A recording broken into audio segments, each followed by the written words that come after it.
Yo, yo, yo, yo, yo. Yo, what's going on, y'all? This is Mazuma TV. Back at y'all with another live, man. Shout out to the nation and the mob. We in the building as always, man. About to give you guys my live reaction, my live fight party, my live commentary for the Canelo Alvarez versus Jaime Munguia co-main event, along with the main event as well, man. Shout out to everybody that's in the building, man. I appreciate everybody that's showing the love. Shout out to the boy, Stop Motion MMA, man. As soon as y'all come in, hit the like button, man. Let's get the algorithm on the up. Fabian Maidana, Marcos Maidana's brother, just walked into the ring right now, and Mario Barrios is about to make his way into the ring as well. And this is going to be the co-main event of the evening, man. I hope everybody's having a blessed, beautiful, positive, productive weekend. Hope y'all having a great night. Hope the family is blessed as always, man. We about to get into some great boxing talk, man. You see what I mean? Shout out to Tank. Tank the Mexicutioner, man. Tank was showing out today in that press conference, huh, y'all? Talk to me, man. What's going on? What's going on? Said Haney got his ass kicked. Simple and plain, those tests will come back inconclusive. I mean, if you say so, John Wallace, you know, you better hope you're right, because if it doesn't come out inconclusive, then you're gonna look like an idiot. So we just gonna have to wait and see exactly what's going on with that. But you know, I appreciate the little prediction you put out there. You feel what I mean? Shout out to John Wallace, I guess. OG Rugrat, what up? What up? Thoughts on Better Beef pulling out? Well, injuries happen, man, and this is somebody who is an older athlete, or older boxer. So you know, when you've been in boxing as long as Artur Beterbiev has, there's going to be some wear and tear on the body, man. And as you get older, injuries are going to become more frequent. You see what I mean? So I'm not necessarily surprised at all. I am disappointed because I didn't want to see that fight happen, and the fight was very close to coming to reality. But you know what I'm saying? But you know, I guess we're gonna have to wait later on during the year. But from what I heard, Dimitri Bivol has a replacement. I never heard the dude. I'm gonna have to do my research on him. You see what I mean? But Dimitri Bivol is still fighting. You see what I mean? So let's see what's up, man. We just gonna have to wait and see how that fight turns out. Hopefully, Dimitri Bivol comes out unscathed. So we're still able to see undisputed at the light heavyweight division. Meanwhile, we got some other good fights that's happening at 175. David Benavidez versus Alexander Volzdik. You know what I mean? I'm looking forward to seeing that on Tank Davis and Frank Martin's card. You see what I mean? So we got some things to look forward to at 175 for sure. Some people were saying Frank was nervous. I didn't think so. He just laid back. Yeah, he's not a big talker. You know what I mean? And when Tank stepped to him, I didn't really see the man fold at all. I didn't see no negative body language. I didn't see him flinching. I didn't see him do any of the above. You feel what I mean? So I don't honestly believe Frank Martin is scared of Tank at all. You know what I mean? Which is a good thing. You know what I mean? Because typically when dudes are scared of other fighters, they lose before, you know, they make it in the ring. But Frank Martin looks like he's game so far. He's passing all of the, you know, eye tests for me personally. So I think it's a great fight. You know what I mean? And we just gonna have to see what it is. You feel what I mean? But Mario Barrios has made his way into the ring as well. He had a dope little intro, you know what I mean? Putting on for his Mexican people as he should. It's Cinco de Mayo weekend, you feel me? So he looking to show out against a tough Argentinian. See what I mean? So let's see how this matches up. This is gonna be for the WBC interim title. So and you know, Terrence Crawford is moving up to 154. So, you know, most likely whoever wins this fight is gonna be elevated to the WBC full status champion. You feel what I mean? So we got to really pay close attention to this, because this is a real important fight for the welterweight division. Meaning that this could possibly be somebody who's in play to fight Jaron Ennis. Well, the winner of Jaron Ennis and Cody Crawley. You know what I mean? And this is something we really got to pay attention to if we're keeping up with the welterweight division for sure. You see what I mean? iPhone 6 chin was cracked up. Oh, I don't even know what that means, my brother. It just sounds like you wilding right now. I don't know, man. Stop Motion MMA says, I knew this was going to happen. I think Brian Royce hope he beats Bivol and retires. Well, they did say he had like elevated levels at one point, but they disregarded it. You know what I mean? So, you know, we'll have to see. You know what I mean? We'll see, but, you know, I think Artur Beterbiev is a WBC champion. I'm sure that he's enrolled in VADA. So, you know what I mean? If he lacking, if he not doing, if he ain't doing what he's supposed to be doing, then VADA definitely gonna catch him in the process. You know what I mean? Vada don't play that shit. Obviously, you see Vada just crack down on Ryan's stupid ass. Canelo wins this fight easy. We're gonna have to see, man. We're gonna have to see. I think that Jaime Munguia, very he lacks a lot defensively, so it could give a lot of opportunities for Canelo Alvarez to counter. Hit him with a big shot, possibly hurt him, drop him, whatever the situation is. But if he's not able to do so, he's not able to land that big shot. You know what I mean? He may very well be in trouble because Jaime Munguia has power. He has good offense, good hand speed, he's explosive. So, although he's lacking in the defensive department, I think he makes up for it, or at least does a lot better in the offensive department. So, I got Canelo winning this fight as well, just like you do. But Jaime Munguia, he's game. You know what I mean? We just gonna have to see how he perform under these lights because he's never been under lights as bright as these. You see what I mean? This is like the highest level. You fighting one of the biggest fighters in the sport of boxing. You on a huge platform. You see what I mean? So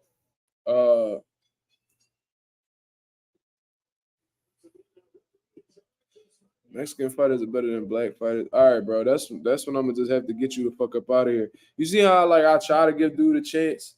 You see how I try to give dude a chance, bro? Like I was just letting him get his rocks off, and he's just looking for a way to say some shit, just trying to find something to trigger somebody. And all you doing is just looking dumb because you're not gonna get a reaction out of me. You know what I mean? You just go ahead with the stupid shit. But Mario Barrios and Fabian Maidana are about to get this shit popping. So they're about to start off round one. You know what I mean? People are exiting the ring. Barrios looks ready. Fabian looks ready. You know what I mean? They both look like they already had a good warm up in the back. They already look like they got a little sweat going on. So don't be surprised if this shit starts off pretty fast. Fabian is coming off of the rip with some big shots. Mario Barrios is huge for welterweight, bro. I don't know how he was making 140. He's at least 5'10", 5'11", and he has a crazy frame for a welterweight, man. And Mario Barrios always been one of my favorites, you know what I mean, in the sport of boxing because I love his offense, man. He lacks in the defensive department as well. And he does get hit with big shots. And, we've seen him hurt. We've seen him drop. We've seen him stopped and shit like that. But offensively, Mario Barrios is very sound. Keith Thurman said that that was the best jab. Mario Barrios has the best jab he ever been in the ring with so far. And, Keith Thurman's been in there with some elite guys. You see what I mean? Legends. You feel me? So he said Devin is a bum. I didn't know that this live was about Devin. You know what I mean? I didn't know this was about Devin at all. But, we got the trolls coming in talking crazy. It is what it is. They think I'm going to jump to Devin defense. Like, oh, no, he's not. How could you? Oh, we not even on that, bro. So if y'all gonna be on here on some trolling shit, y'all getting blocked, simple and plain, and we just gonna continue to move on with this commentary, this live fight party. You feel what I mean? Y'all niggas ain't doing nothing today. But yeah, Mario Barrios, one of my favorite offensive fighters. I love his creativity on the offense. I love his jab. By the way he snaps his punches, he gets full extension. The way he puts them together, hand speed. You know what I mean? He's precise as well. He just landed a good body shot on Fabian. He just came around the elbow with a right hook to the body. But Fabian, you would think since he's Marcos Maidana's brother that they would have some type of similarities, but I don't really see any similarities at all. Marcos Maidana, obviously, in my opinion, was a bigger puncher, a lot more awkward with his shots. It seems like Fabian has like a little bit of boxer puncher in him.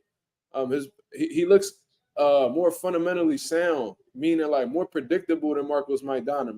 Marcos Maidana will throw shots from weird angles and shit like that and hit you with a shot you don't see. And, he was a gritty dude overall, and he'll do whatever to win a fight, whether he resorted to dirty tactics or whatever the situation is. Fabian Maidana looks like he's real laid back, composed, and we'll try to box with you. That's what he's doing with Mario Barrios right now.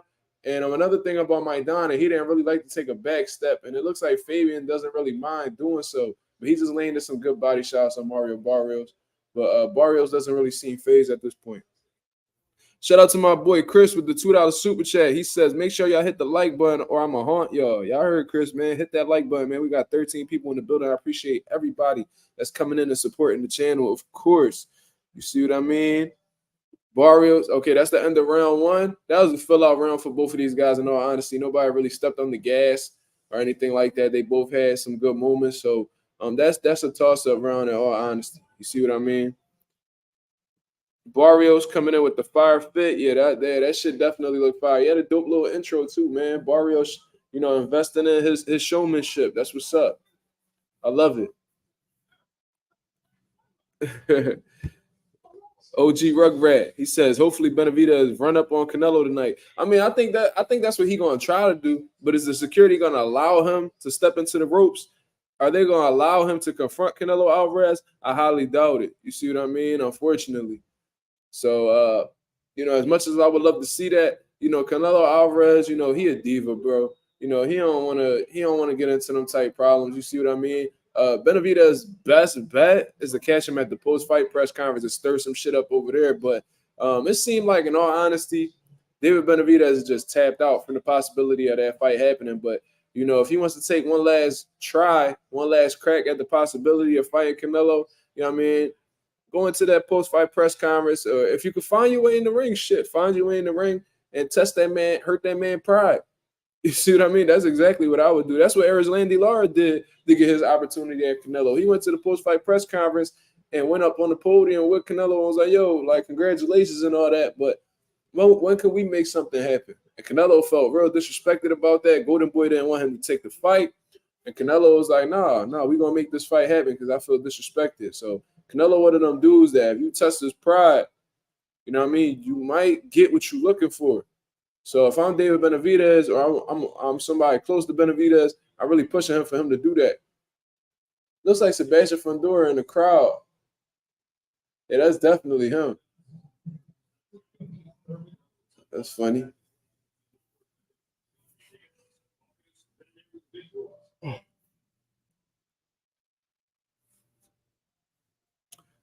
Yeah. Yeah, I wish it was Boots and Barrios too, but I think Boots made the best decision for his career going with Matchroom, and he about to fight at the Wells Fargo in July, man, against Cody Crawley, his mandatory. So you know, I guess things worked out in his best favor because he did business with PBC, but he wasn't a PBC fighter.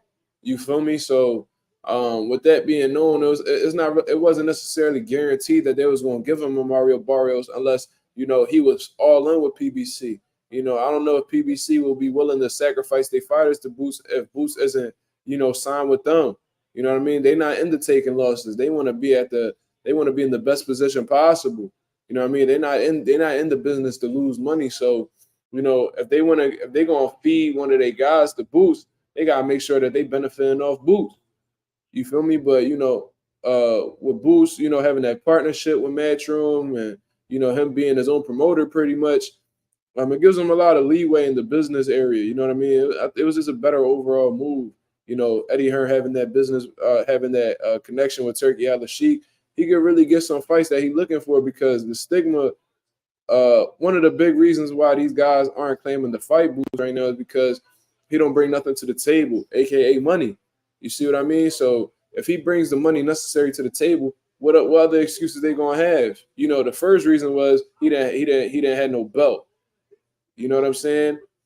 Now he got one. You know what I mean? The one they stripped Terrence Crawford for. So now their new thing is, ooh, that was a good exchange. Ooh, Fabian letting no fucking hands go. That was a beautiful combination.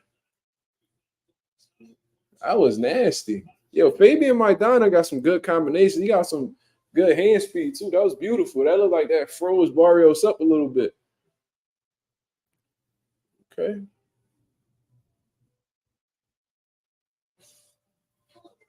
Oh man.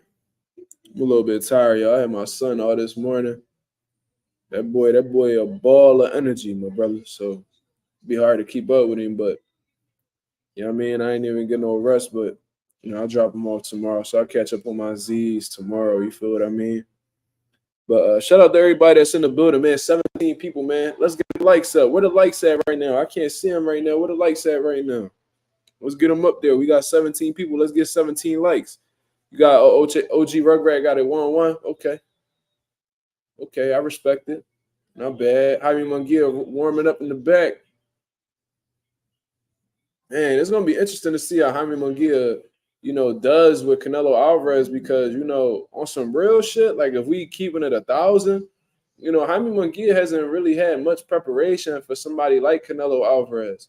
You see what I mean? Like, especially at super middleweight, he hasn't fought like no legit like top guys, like no Caleb Plant, and no David Benavidez, no Morrell. You know what I'm saying? No big dominant names. Like he hasn't even fought like guys who are like former world champions, like the Darrells or anything like that. So it's gonna be interesting to see. Like he went from like C-level guys to elite. You see what I mean? So it's gonna be interesting to see how Jaime Munguia like adjusts to that change up, because it's gonna be a huge difference. There's gonna be some obstacles for Jaime. There's gonna be some shit in front of Jaime that he's never seen before, feelings he's never felt before. You see what I mean? Pressure he's never felt before. Is he gonna rise to the occasion? Oh, big right hand from Mario Barrios. Fabian Maidana goes down and he's slow to get up. He's at 6-7. Fabian gets up at 7, but it looks like it was a shot that definitely hit him on the temple. And his legs look steady, but that was a shot that he was very slow to get up from. So that might have very possibly hurt him. His legs look a little bit unsteady on the ropes, and Mario Barrios is smelling blood right now. That's nasty. That was a big right hand. That definitely caught him really good. Seems like Fabian's trying to get his legs moving, trying to get his legs back alive, but they don't look dead in all honesty, but you could just tell that shot really caught him off guard. It shocked him. And he definitely respecting Mario Barrios' power right now, because it's all back footwork. That was a nasty right hand. You see, and that's the type of stuff that I'm talking about with Barrios, man. Like, you could say what you want about him. He got stopped. Thurman smoked him, but Tank and Thurman are elite guys. These are guys who are, multiple time world champions. Oh, okay. Yeah, Fabian letting them hands go. These guys are exchanging leather right now. Both of them guys are elite guys. You see, so there's no really shame in losing to neither one of them. You feel me? So, do I consider Mario Barrios an A+ level fighter? No, not at all. But he's game, man. He's a dangerous fighter. And in all honesty, both of those losses he had, back-to-back losses, he gave both of them dudes trouble. I think he gave Tank trouble. You see what I mean? I think Floyd went up to Tank and was like, yo, you losing this fight? I'm keeping it real with you. And then Tank turns it up and was able to get the stoppage. Who knows what would have happened if it would have went 12 rounds? You see what I mean? And then with Keith Thurman, I seen him hurt Keith Thurman. So Mario Barrios, he might not be of the top tier level, but I think he's a notch right below it. Beautiful right hand. That shit was on the button. That shit was right on the jawline. Yeah, I don't know exactly what Fabian was doing there. Let's see. Let's take a look at that again. Okay, he was walking out to his right. He was stepping to his right with his lead hand down. Got caught with a right hand flush on the jaw. Yeah, that shit was on the button. That was a bad shot. But Fabian seemed like he recovered. You know what I mean? He got good recovery time to let you know he's in pretty good shape. Yeah, that was a nasty knockdown. Yeah, I saw that. I saw Caleb Plant and Edgar Berlanga going at it. You peep how Edgar Berlanga never guaranteed Plant a fight. You see what I mean? It seems like he's so sure about fighting Canelo in September. So, you know what I mean? That might be some foreshadowing right there. You feel me? And of course, this is if Canelo defeats Jaime Munguia. If Jaime Munguia were to come out victorious, I wonder if, Edgar Berlanga would still be interested in that fight. Real interesting question. Barrios got natural power, yeah, and it's sharp. He's sharp too. That's what makes his punching power dangerous too. Because and what I mean by sharp is accurate. Like that shit, it's just fully extended, great technique. You feel what I mean? And he understands range enough to catch you at the end of the punch. So Mario Barrios is very gifted offensively. That's just my opinion. You know what I mean? I think he's one of the best offensive fighters in the game. Is he number one? No, but he's up there in my opinion. You feel me? So his precision. So he has the power. He has Maidana just landed a nasty left hook on Barrios.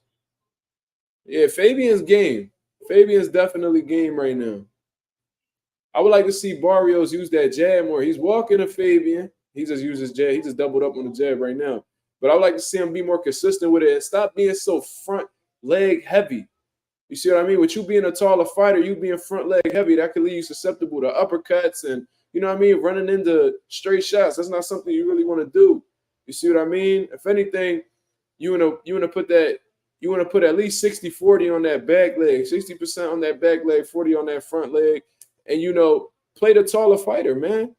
You walk into him literally with no jab, and that's allowing Fabian Maidana, who clearly has the shorter arms, to have opportunities. You don't want to get this man opportunities.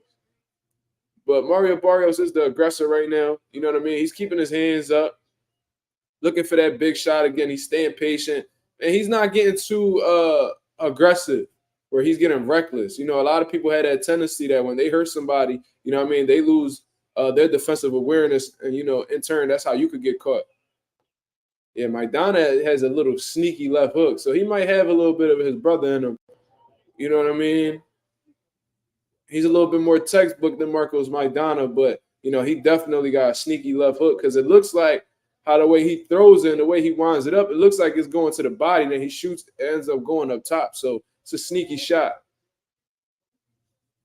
If I'm Mario Barrios and I see that left hook coming, I'm going to sit down and catch that either on the I'm going to keep that right hand up high, and I'm going to sit down so I can either catch it on the elbow or catch it with the glove, because in all honesty, you don't know what direction it's going to go until it lands. And that's a dangerous shot to get hit by. The shots you don't see. Sounds like Maul believe he's next for Canelo. Yeah, but, Jamal, he doesn't sound like he's in the best state of mind right now, because, shortly after saying that, he was talking about he was going to retire and that he don't love boxing no more and shit like that. You know what I mean? So he sounds like he's all over the place. He sounds distraught, in all honesty. You know what I mean? So I don't know. Berlanga sounds who y'all gave that round to, by the way? Maidana has some sneaky work in there. Maybe Barrios. He was the aggressor. You know what I mean? But that wasn't really like a crazy round that was like dominated or anything like that. Okay, Canelo warming up in the back. Well, actually, Canelo's putting his gloves on. He's not warming up. He's putting the gloves on. Jaime Munguia already doing mitt work. Yo, shout out to Freddie Roach, man. Freddie Roach, obviously he's dealing with Parkinson's and shit like that, but he doesn't let that stop him, man. That's very inspirational for somebody like me who, I have a chronic illness, you know what I mean? And it'd be hard to get up some days to go to the gym. It'd be hard to go to work. You know what I mean? Obviously, I'm in remission now, thank God, but I'm speaking on when it was bad, it was hard for me to get up and train and stuff like that or get my guys ready for fights. But Freddie Roach makes it look easy despite what he goes through. So salute to Freddie Roach, man. You know what I mean? I don't agree with certain things he said in the past and stuff like that. But in terms of what he deals with on the daily, how, he remains resilient, you got to respect that about him. You see what I mean? Shout out to Freddie Roach. Stop Motion says Charlo next for a rehab center. I mean, that ain't far-fetched, bro. In all honesty, that ain't far-fetched.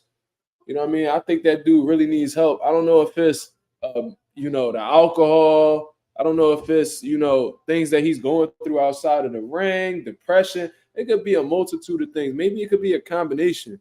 You know what I mean? Maybe he's going through some shit family-wise, or maybe he's in a toxic situation at home. I don't know what the situation is. We could point out a lot of things. I don't know the man personally, so I can't point it out. But, Jamal Charlo is not okay.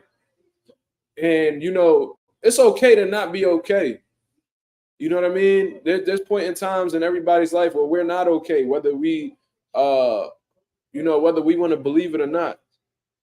Yeah, Fabian he's throwing some sharp counters right now, man. Barrios has to really keep his defense tight because Fabian is throwing some bombs for sure. But back to what I was saying, it's okay to not be okay. You feel me? But you have to do what's necessary in order to overcome those obstacles. I feel like Jamal Charlo isn't really doing the things necessary. It seems like he's just allowing the mental health issues to, consume him. And that's not something you really want to do. You know what I mean? It's only going to get worse. And for the sake of your mental health, your family, more specifically your kids, uh, you know, you have to get yourself right. When I found out that I was going to be a father, I made sure that I did everything that was necessary to correct my health because I'd be damned if I had my son see me in that shape. See me in and out of hospitals and him being just accustomed to seeing me messed up. Nah, man, I had to do what was necessary in order to change. If you want to change, uh, if you want to you can't do the same things and expect different results. You feel me? You gotta if you want to see a change in your life, you gotta change your world, and that's just what it is. I heard Denzel say that shit one time. You see what I mean? And that's absolute facts. You feel me? Maybe it's health issues. Yeah, I think I'm leaning. I don't think it's like any like. I think it's mental health issues. If we being honest, but I think that he's going about things. Uh, the wrong way that could aggravate it. I think that he's engaging in alcohol too much. But if you're going through mental health issues, the last thing you want to do is engage in alcohol. That's only going to aggravate the problems.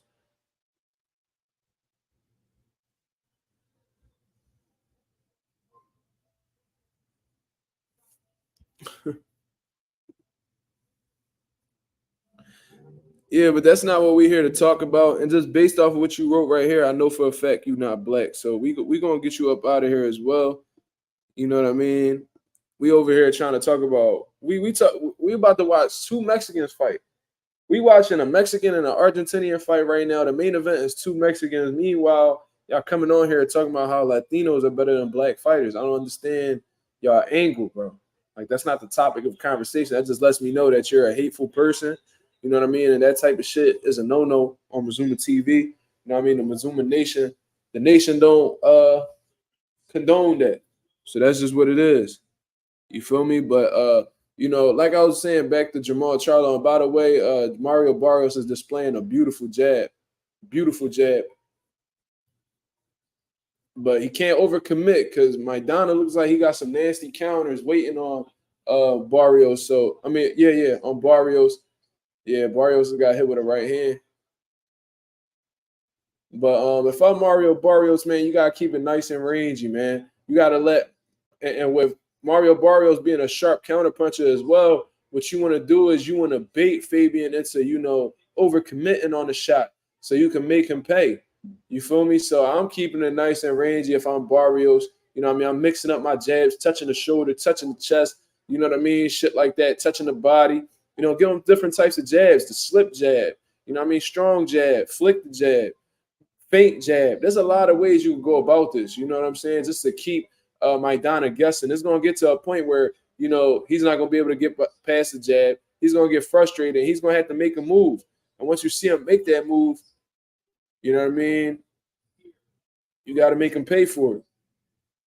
So if I'm Barrios, that's something I'm definitely looking for. Barrios is walking him down with the head movement right now. And, he's throwing his jab here and there, but it's not as consistent as I would like it to be. I think he can make it a lot more simple, you know what I mean, if he were to use his jab. I think that he will find his right hand. He landed that right hand beautifully on Fabian and was able to drop him. So if I'm Marco, if I'm sorry, not Marcos. If I'm Mario Barrios, I'm finding ways to disguise that right hand so I can land it on the money again. Because looking at Fabian Maidana right now, he doesn't bring his lead hand back immediately. You see what I mean? He'll throw it and then he brings the lead hand right back to his chest. You know what I mean? So, that was a beautiful right hand. Beautiful right hand. Beautiful combination from Barrios. He did exactly what I was just saying, disguising that right hand. He threw a throwaway left hook and landed the right hand on the money. This is what he has to continue to do. This is what he has to continue to do, man. Throw combinations and disguise the right hand in the midst of that combination. You feel me? So, Barrios is having moments, but like I said, Fabian Maidana, he's showing that he belongs here. Oh, Mario Barrios' right eye is shut. I wonder if it was one of those left hooks. That's exactly what that is. Because every time Mario Barrios overcommits on that jab, uh, Maidana is countering with a left hook, and that eye is completely shutting him. That eye is completely shut now. Barrios needs to definitely get that cut, man.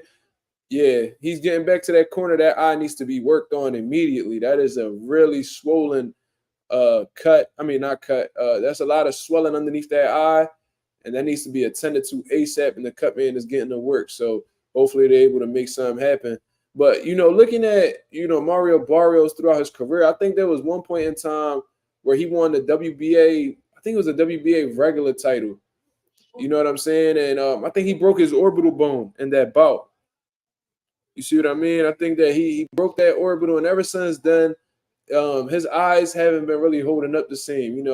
He does his face doesn't stand up to punishment really well. His nose gets really swollen, and stuff like that. So I hope this isn't another instance where he's having orbital issues similar to Dennis Ugas, because that's a devastating injury, and that's going to be really hard to come back from. Especially when you early in the fight. I believe we're going into what round are we going into right now? The fifth, sixth? Let's see what round we in right now. Oh no, we actually in round 7, so this is actually speeding by. But Maidana's having a lot of success. He's making it. He's going for the left hook every time Barrios shoots his jab.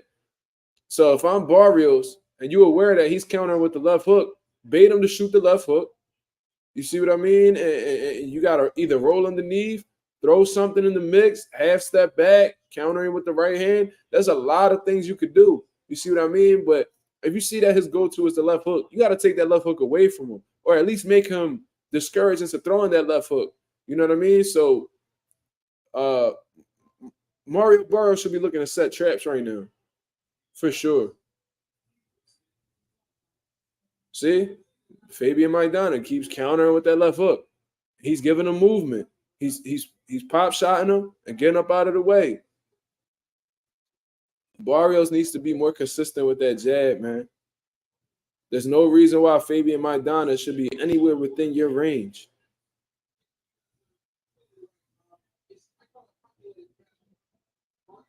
Mario is the aggressor. Let's not get it wrong. He's walking him down.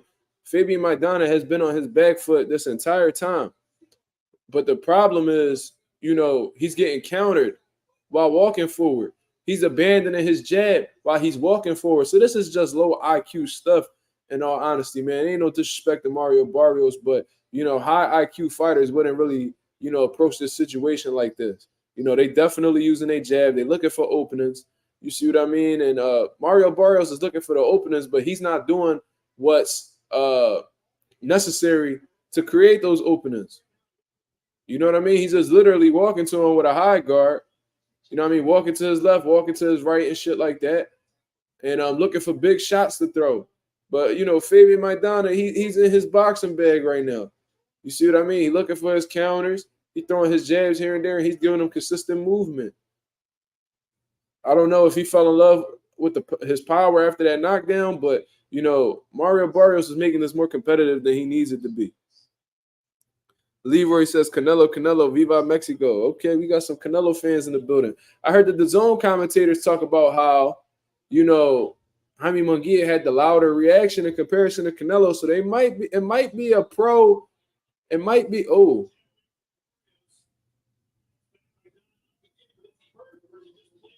don't know. Maidana looked like he got hurt with a jab right there. That was kind of funny. But what I was saying was, I wonder if this is a pro Munguia crowd against Canelo, because if it is, that's very surprising. Like, I knew Munguia was loved in Mexico and stuff like that. They look at him as like, the next big thing coming out of Mexico, from what I've heard from other Mexicans. You know what I'm saying? So that's interesting. I would have thought that Canelo would have had the bigger, reaction. J6, what up? What up? T says stagger. Yeah, it looked like he got rocked a little bit. Shout out to Caleb Plant, man. He got a beautiful woman, Jordan Plant, and she be rocking with him too. So she be holding him down for real. So shout out to their relationship, man. Ain't nothing better than a supportive, feminine, cooperative woman. You see what I mean? Ain't nothing like it. I'm blessed to have one. You know what I mean? Caleb Plant seemed like he got a good partner with him. You know what I'm saying? And when you get to a certain age in life, man, you know what I mean? Fucking around, be all cool, and being in and out, you know what I mean? In and out of different situations. But, it gets to a certain point where, especially when you got a lot going on and you're a busy dude and you got your hand in multiple things, it's good to have a supportive partner with you. You see what I mean? Yo, teach you out of pocket. Actually, before I don't know if she was fucking with Caleb Plant at the time, but I remember in Bethlehem it was called I think it was called like Wind Creek, or I think it's called Wind Creek now, but at the time it was called Sands Casino. I was actually working out in the same gym as her. It was a PBC event there. We was fighting on the undercard, and I was getting some weight off because I was getting ready for a fight. And Jordan was doing like some weight work and stuff like that, doing her squats and shit like that. So she stay in shape too. That's a good quality to have as a woman as well. You know what I mean? Staying in shape and looking presentable for your man. You know what I'm saying? Because women are representations of their men that they deal with, and vice versa. So it's cool to see. He said respectfully. Ain't nothing wrong with that. Did I see Edgar press Caleb? No, I didn't see Edgar press Caleb. I seen Caleb press Edgar. Because he went up to he came to Edgar and told him like, yo, what's up? We're making a fight happen. You're like, yo, can we fight next? Edgar Berlanga said, oh, well, I'm fighting Canelo in September. You know what I mean? And after that, you know what I mean, and whatever. He said, well, what if you don't fight Canelo in September? Can we fight next? He said, oh, we already got the business handled. So it's like Berlanga, he didn't want to commit to, saying that he'll fight Caleb Plant next. So that was actually kind of funny. But, if he is, legitimately the next opponent for Canelo Alvarez, I would understand that. But, if he isn't, then it just sounds like he don't want no smoke. You see what I mean? And it seems like Edgar Berlanga's trying to cut the line in all honesty. You feel me? It looks like Lorenzo, what up? What up? Yo, Lorenzo, I was upset about that Manuel Rodriguez losing to that Japanese dude, man. He need to stay away from Japan. You know what I mean? Unless he just getting stupid checks over there, man. He need to leave them Japanese fighters alone. Ooh, good exchange. They just both landed bombs on each other. Ooh wee. Yo, Fabian Maidana, yo, he got some potential, man. I'm gonna tell you, he got some potential. He got some fast hands, some sneaky counters. He got movement. So in all honesty, bro, he a little bit more versatile than his brother was. It was just that with Marcos, that one thing that he had, he was phenomenal at. Fabian Maidana, he got a lot of tools. He could give you movement. He don't fight like the typical Argentinian fighter, no disrespect, but you know what I'm saying. He don't fight like the Matisses. He don't fight like the Maidanas and shit like that. This dude can actually box. He's slipping and countering, and he mixing up the defense. I literally just seen him drop, shoot the uppercut, step around. He got some boxing. The zone promoting the Matias and Paro fight. Man, I wish I could be there for that, man. June 15th in Puerto Rico, but unfortunately, I'm not going to be able to get to Puerto Rico until July or August, so I'm not going to be able to cover that. But shout out to Matias for bringing that shit back to Puerto Rico. Shout out to Eddie Hearn for taking his fighters, you know what I mean, and getting them fights in their hometown. Matias, now he just did it with Boots. That's good shit, man. Jaime Munguia is still warming up.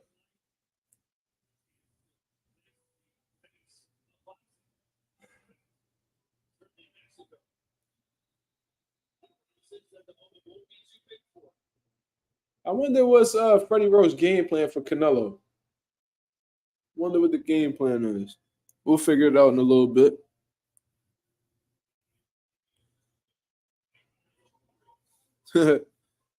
Wait, hold up. Who's Darius Morris? I don't know who that is. Who is that?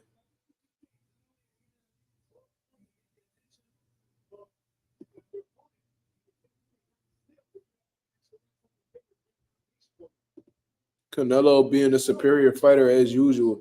What you mean as usual? Because as far as I'm concerned, Canelo isn't undefeated. There's been times where he wasn't a superior fighter. What you mean? The Canelo fans on the Ronas. What was you talking about? J6? What you talking about?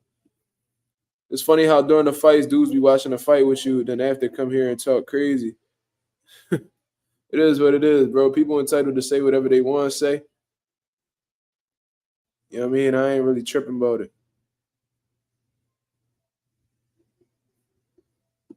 They said Puerto Rican rappers be making songs about unaliving people and using Super L name as a punchline. That's crazy. That's crazy.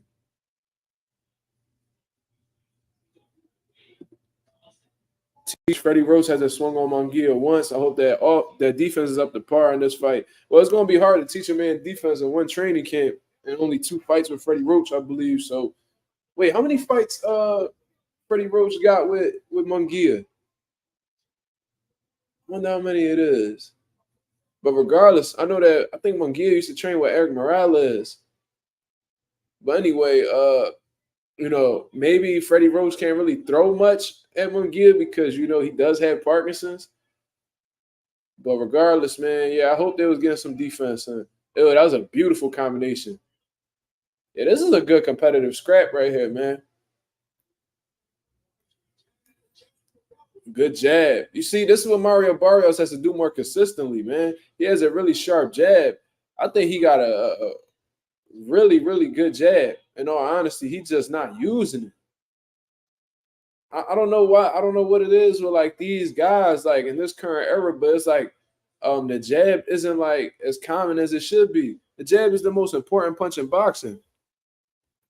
You see what I mean? So with that being known, it's like you got to really use it consistently. If you're not using it consistently, then you leaving a lot of opportunities to either land that kill shot or dominate the round.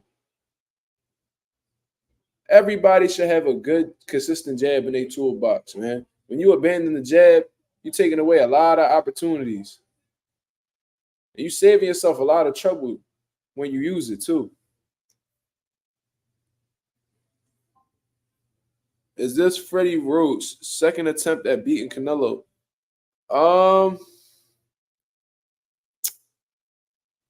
Shit, I don't know. Cause I know there was fighters that Canelo has faced as nah. I was gonna say Amir Khan, but Amir Khan was with Virgil Hunter when he fought Canelo. I don't know what other fighter he had.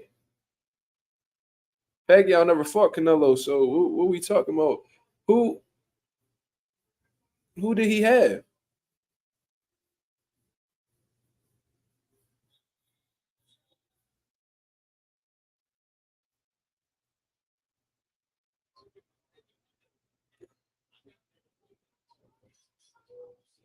Cotto. Oh yeah. I forgot about that one. Yeah, Lorenzo, that's a fact.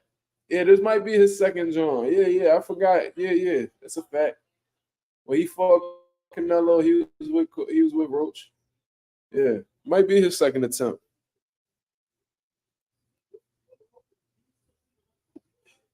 Nathan Cruz. I got a fight. I had a fighter by the name of Nathan Cruz. He should be coming back soon. He says, Mazuma, what do you think about Matias being ranked number 1 at 140 now in BoxRec? I never really put too much stock in the BoxRec's ranking system because I think it's ridiculous at the end of the day. I disagree with a lot of their rankings.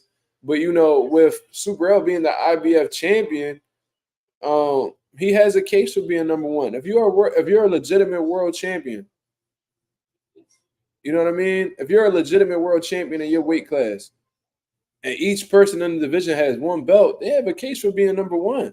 The only way we could really determine who's number 1 is if, somebody in the division starts collecting all the belts. You know what I mean? So if it was a situation where, let's say Devin Haney had 2 of the belts at 140, you know what I mean? Then I will make and everybody else has 1, then I will make the case that Devin Haney's number 1 because he got the majority of the belts. But given that 140 has, 4 different champions, they all have a case for being number 1. You know what I mean? So I'm not really tripping about that. But BoxRec's ranking system, I don't really hold it too close to the heart. You know what I mean? I don't know who. I think that's computer generated. In all honesty, I don't think that's actual people that's creating the ranking systems. I think they have a certain. I think that system has a certain algorithm it follows, and you get what you get. You know what I'm saying? Have you ever seen Box Recs like all time pound for pound list? You look at it and be like, what the fuck is this? You know what I mean? It's all opinionated at the end of the day, but you know, ain't no right answer, but you know, there's some shit that's a little fishy out here. Ryan Garcia. Ryan Garcia knocked the hell out of that iPhone 6 channel. Well, it's too bad that, it's too bad that he tests positive for a banned substance. So I don't even know why y'all bragging on a cheater, you know, doing something in the fight. That's kind of corny, honestly. It's like you condoning him being a cheater, and if you condone, cheaters succeeding in boxing, then you definitely don't need to be on this channel. You know what I mean? So if that's what you're gonna do, just make your way out.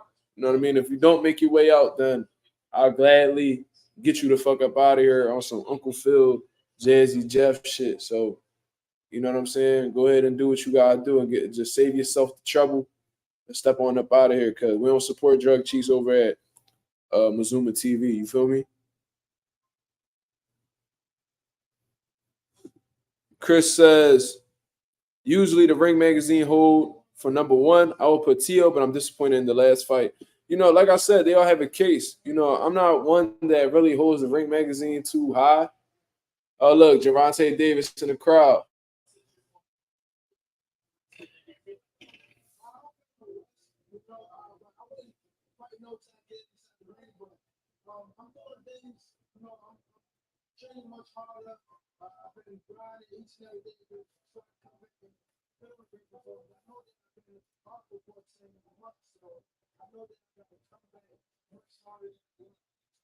Tank got two face tats.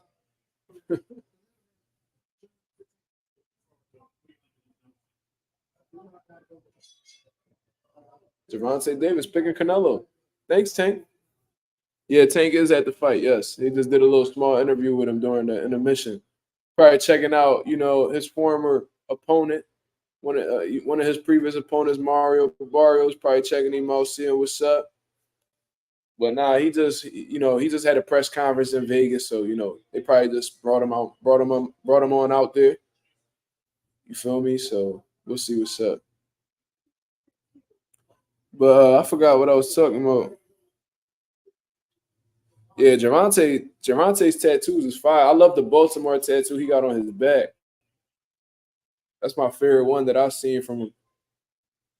I think them Jones fire. I think that Baltimore tattoo on his back is, whoever did that work, super sharp.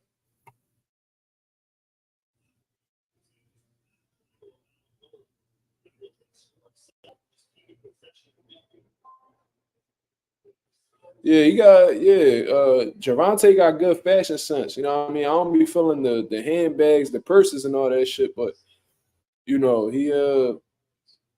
whenever he keep it masculine, he got some good fashion sense.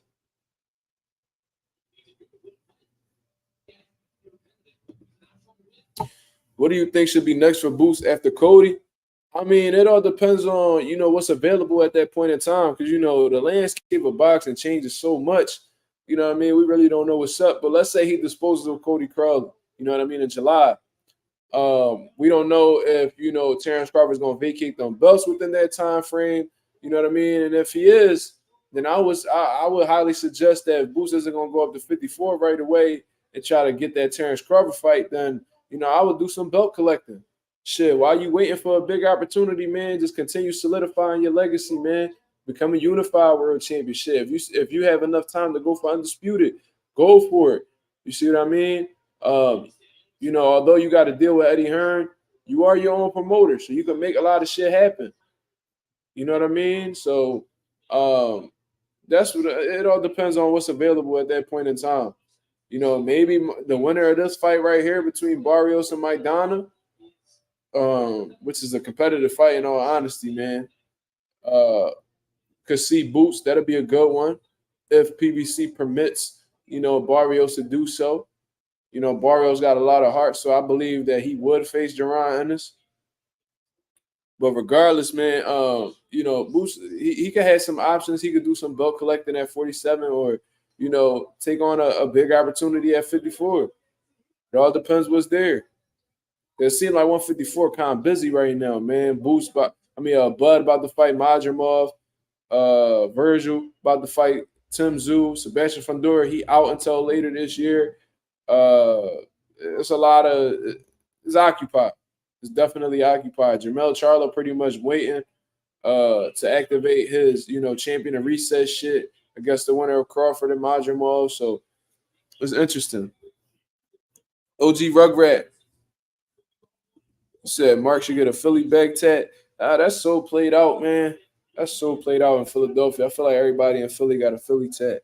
I don't even have that many tats in all honesty, man. I got one behind the ear. Is it back here? Shit, I don't even know. I got one back here. I got this joint y'all probably see all the time that I'm gonna build on in due time. Then I got a dagger on my chest as well. So yeah.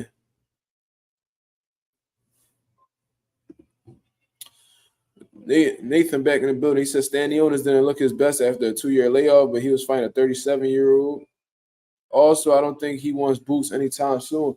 I mean, yeah, man, it's unfortunate because Stanionis should have been had 2-3 fights by now, but he's been in a series of like unfortunate events, of pullouts, and I think one time he had like a jaw infection and some shit. He had some weird shit going on. He's supposed to fight Virgil on like 2 or 3 separate occasions, and each one of them fell through, man. He's supposed to fight Keith Thurman at the end of last year. That fell through. That whole card got scrapped. You feel what I mean? So, Stanionis, it's good to see him back, man. I didn't get to see the fight, but I'm under the impression that he won based off of what y'all saying. Those some good body shots from Barrios. But we're in the 12th round right now, man. And I've been talking to y'all, so I haven't really been keeping track of the, round by round scoring. But how y'all got it? OG got Mario winning on his scorecard. Okay. I got to see the unofficial scorecard. But to me, seems like a competitive scrap. I don't really see nobody getting like utterly dominated for real. Shout out to Tito. What up? What up? You said Barrio. Oh, J6 got Barrios losing. Well, OG Rugrat got him winning and J6 got him losing. That let me know that's a competitive fight. You know what I mean? I'm balancing a lot of things. I'm reading comments. I'm talking to y'all. You know what I mean? And I'm watching the fight, so I'm not able to score it correctly. But based off of what I'm seeing, this looks like it's a competitive competitive fight. It looks like they're on the same level, if we being honest. And regardless of who, like if Fabian were to lose this fight, I don't think his stock really goes down the drain or anything like that. I think that it'll give him a lot more opportunities to, be in bigger fights.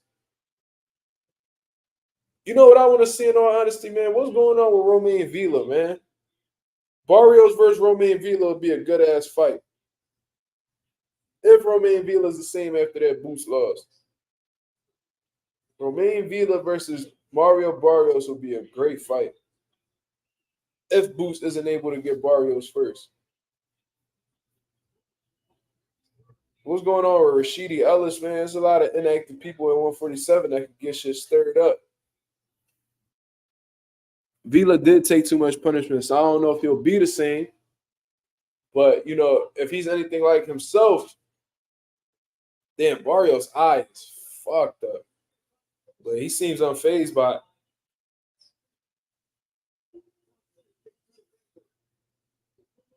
His face does not absorb punishment well, man. He got a welt on the side of his left eye. His right eye is completely shut. Mario Barrios was fighting with one eye the whole time, and it was still a competitive fight. So, yeah, Barrios a dog, cuz. He a dog for sure. They saying he got dominated by Barrios. I don't know that. I wouldn't say dominated. Barrios might have edged it, but dominated, that's a strong word. I don't really rock with the zone commentary like that, man. I'm going to keep it 1,000 with y'all. Canelo gloved up. He warming up in the back. That's what's up. Let's see what these comments talking about. I heard Bud will fight Boots at 154. I mean, I hope so. You know what I mean? Let's see if he gets successful against Madrimov, because you know anything can happen. I really don't know Madrimov, so I'm not going to judge him and just assume Crawford going to steamroll him. But you know, regardless, uh, you know, let's see how he comes off against Madrimov, and you know, with him doing with Bud doing business with Turkey Al Sheikh, and you know, Boots having a direct connect with Turkey Al Sheikh through Eddie Hearn, it's possible. And I believe Madrimov is a Eddie Hearn fighter too. So you know, if Mad, why not Boots if it's Madrimov? If you did a fight with Madrimov, why not Boots? Boots is a bigger fight than Madrimov, honestly. Fury versus Usyk, May 18th. I'm definitely tuned into that one. We need to see who the undisputed heavyweight champion of the world going to be. If Usyk pull that off, dog, he pound for pound number one. I'm sorry. They got it a unanimous decision. Barrios won 116, 111. 8-4. They scored an 8-4 for Barrios. 8-4. I know it was scored in favor of Barrios because you know it was supposed to be 116, 112, but with Fabian being knocked down, makes it 116, 111. So, you know, Barrios is now at 29-2 with 18 knockouts. Let's see what he's talking about.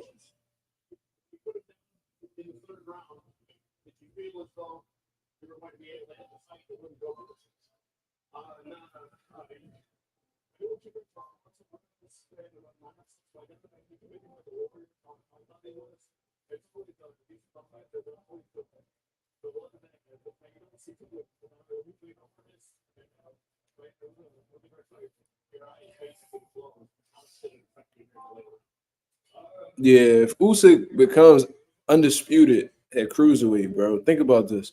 Then he goes up to heavyweight and beats Anthony Joshua, one of the top heavyweights in the division, with like 3 fights. Rematches AJ, beats him. You know what I mean? Takes on a tough contender, Daniel Dubois, faces adversity, gets hurt with the body shot, comes back, stops him. Then he takes on Tyson Fury, bro, who didn't look good his last fight, but he's still Tyson Fury. He still got his O. You know what I'm saying? If he was to go fight Tyson Fury, a 6'9", 270-pound man, and defeats him, bro, that's like mind blowing to me. And this is an undersized heavyweight at that, just beating dudes with skill. You feel me? So that'd be dope.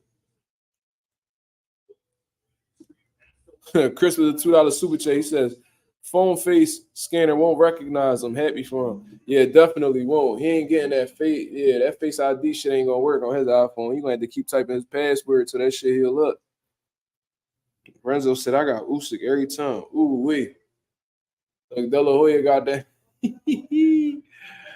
Yo, De La Hoya is fucking hilarious, bro. I respect Oscar way more that he's like living in his truth now. Like he know he a creep. He know he a kinky ass old head. But he don't hide it no more. You know what I'm saying? So that's dope. I'm gonna go check in on my son real quick, make sure everything all right. And they should be walking out soon. Give me 2 seconds.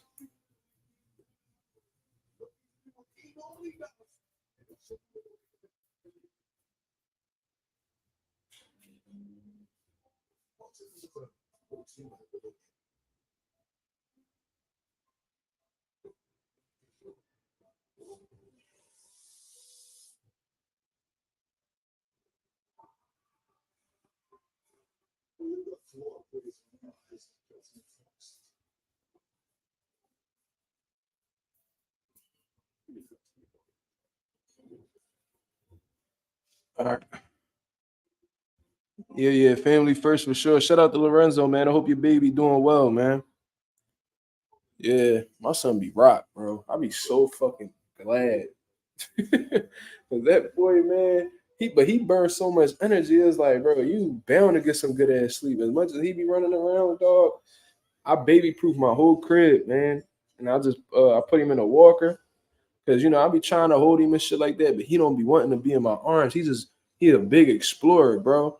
So I just put him in the walker and I just be letting him roam around the whole park. I got a big apartment, bro. So I just be letting them roam all around. And then I got my master bedroom is big as hell too. So I just be I'm not trying to sound arrogant enough, but you get what I'm saying. Like just be letting them roam all over. So he be burning himself out, bro. So when he get the wine and this stuff, I be like, all right, I got you. You tired. You know what I'm saying? I give him a bottle. I don't even gotta rock him no more, bro. He just go to sleep on his own. So you know what I mean? That's what's up. Cause I remember at one time, like he used to struggle going to sleep by himself. So I would have to turn all the lights off and rock him. Nah, J6, I ain't rich, not yet. Oh yeah, I'm a definitely had these rounds scored for y'all. This one I am for sure. Got you, J6. Even though Tyson is kind of a sloppy fighter, it still be tough for Usyk. I mean, I think Tyson could actually box, bro. But can he box to the level of an Alexander Usyk though? That's a different question because we've seen him go up against like slick, skilled boxers like Steve Cunningham and have trouble. But this was a younger version of Tyson Fury. Tyson Fury, is way more seasoned, way more experienced, been more more battle tested. So he might have learned from that situation since then. But the thing about Tyson Fury is he got dimensions. He could sit there and pepper you with jabs and just keep you outside with feints and you know what I mean, just give you a boxing lesson, make it boring, or he could bring that dog out and make it a rough, tough fight. How is Usyk gonna be able to deal with a 6'9", 270 plus man leaning on him and putting elbows in his face and you know what I mean, just making it a rough, tough fight? That's gonna be very physically and mentally challenging for somebody as small as Alexander Usyk, who boxed as a middleweight in the amateurs. You know what I mean? So it's going to be interesting to see how Usyk deals with that. And it's going to be interesting to see what tools Tyson Fury brings out, you know what I mean, to try to defeat Alexander Usyk. It's going to be interesting. I can see it going one of two ways. I can see it being a chess match, or I could just see it being like an ugly fight because Fury might not have the skill set necessary to go, play chess with Usyk. So he might have to resort to dirty tactics. You know what I mean? Making it a rough, tough fight. I'm gonna keep it 1,000 though. I don't see Usyk hurting Fury at all. You see what I mean? I think Fury got one of the best chins in boxing. I seen that man stand up to Wilder, prime Wilder right hand. You know what I mean? And it almost took him out, but you know, he walked through it. All three times they fought, he tasted that shit. Pause. And he stood up to it. Well, not the second fight. That was just a full out ass whooping. But that first and third fight, yeah, bro. He walked through that right hand for sure. So I don't know if Usyk has what it takes to hurt Fury or even get him up out of there. But I think it's only one avenue for Usyk to explore to win, and that's by being himself boxing. And I think that Fury has multiple avenues in terms of what if he could possibly keep Usyk on the outside and just keep that jab on him, feints, and overall movement, or he could step to Usyk and make it a dog fight. We're gonna see exactly where that dog is at with Usyk. You feel what I mean? I ain't saying he a turkey or nothing like that, but I never really seen Usyk in a fight where he really had his back against the wall. He had a bite down type shit. I seen a little bit of dog in him when he fought Dubois and when he fought AJ and shit like that. But uh, Tyson Fury, he might not be bigger punchers than them guys, but he's rougher than them guys. You feel me? So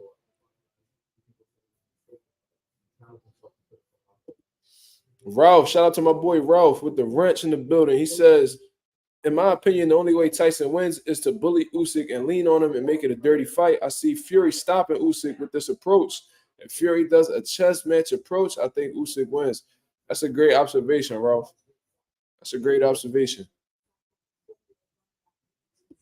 Yeah, I seen that. If y'all were to watch that Tyson Fury and Steve Cunningham fight, I mean, shout out to Steve Cunningham. He from Philly. He came to my gym and sparred before and shit like that.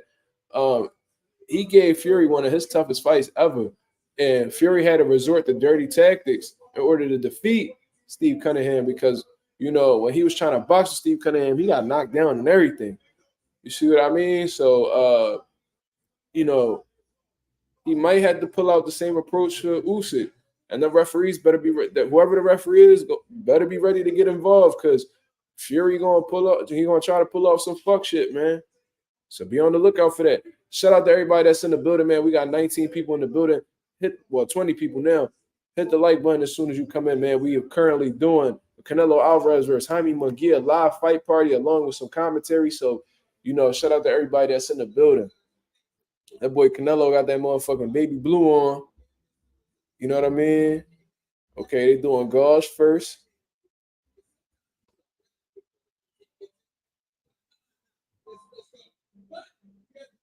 Okay.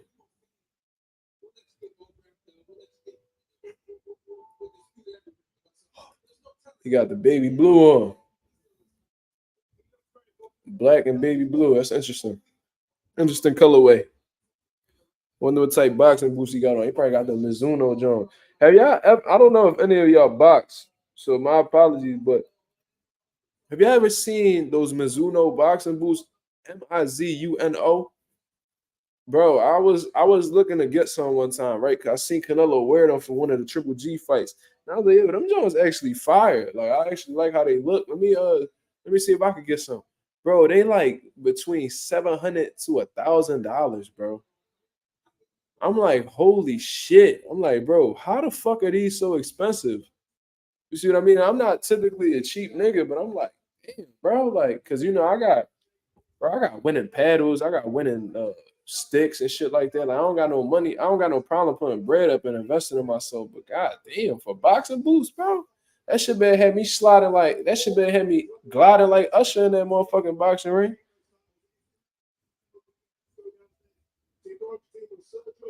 Steve was on his ass like back pockets. That's a fact. Stop motion said that. Shout out to stop motion. Mex Tank says Sean Porter think he fresh with that suit. Ugly as fuck. Yeah, you already know them Johns ugly as hell, bro. This motherfucker got a whole. I can't even see it right now. But yeah, I think this motherfucker had like New York Knicks colors on. The nigga had like a blue with the orange, bro. Get him the fuck up out of here with all that.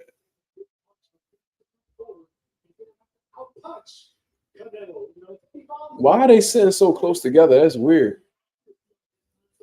Sergio Mora, a former fighter and shit like that, man. You know, he was all right, solid dude, but this commentary. You know what bothers me about the dynamic with the zone commentary, bro? You would think that, you know, those two guys, I forgot the names, the two white bulls that's with Sergio Mora, you would think that they would respect his boxing opinion since he came from boxing. And typically within like, you know, certain commentary teams, you would see that like on HBO, you know, they respected Roy Jones and George Foreman's and Emmanuel Stewart's point of view while commentating because they actually come from that world. Even with PBC, they respect Lennox Lewis' opinion. Brian Kenny respects Lennox Lewis' opinion because Lennox Lewis is an all-time great. He comes from that world. Sergio Mora will be voicing an opinion. They'd be like, nah, we don't really think that, man. I'm like, yo, y'all just be blatantly disrespecting this man, Sergio Mora. Like, he knows how it feels. What them fighters are going through in the ring, Sergio Mora knows exactly how they feel. You will never understand how they feel. You feel what I mean? So it's like y'all should have a little bit more respect towards that man's opinion. Even if you disagree with it, just be the way that they be brushing Sergio off. That should be kind of pissing me off, bro. I ain't gonna hold you, bro. I don't be knowing what type time they be on over there, but I don't know if they just don't like each other outside the ring. I don't know what it is.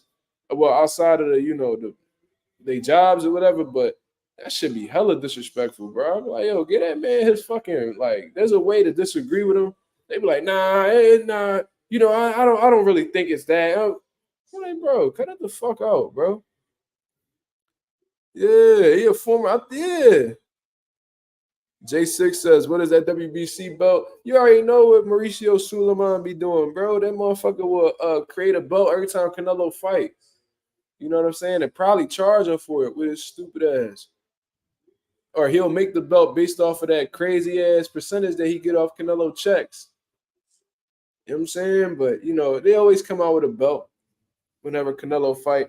we have the WBC Mayan Azteca belt. Oh, for this fight with Canelo, we got the WBC Cinco de Mayo Tortilla belt. This fight right here, we got the WBC Cana Asada anniversary belt. I'm like, yo, this motherfucker, bro. This dude, Mauricio, be so thirsty, bro. So fucking thirsty. Suleiman made a COVID-19 belt. That's a fact. I remember that shit. I remember that. They said that nigga was gonna make a Black Lives Matters belt. Did he do that? Am I tripping? Did he do that?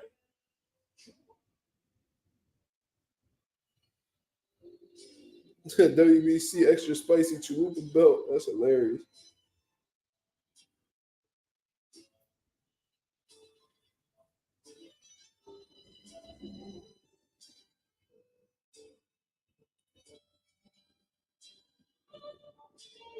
Yeah, they making it clear Mexicans in the building, bro. The Mexicans are playing the national anthem with their instruments, with a violin. Man, they making their presence felt. That's what's up. J6, be patient, my brother.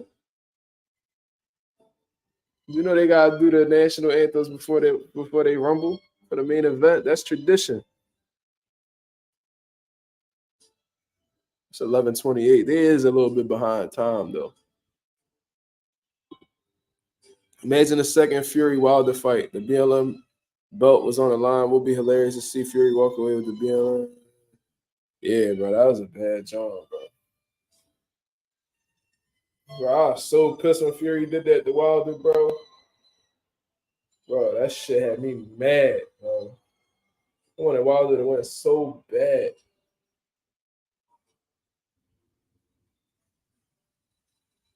I'm gonna grab something to drink real quick. Let's get this shit popping, yo.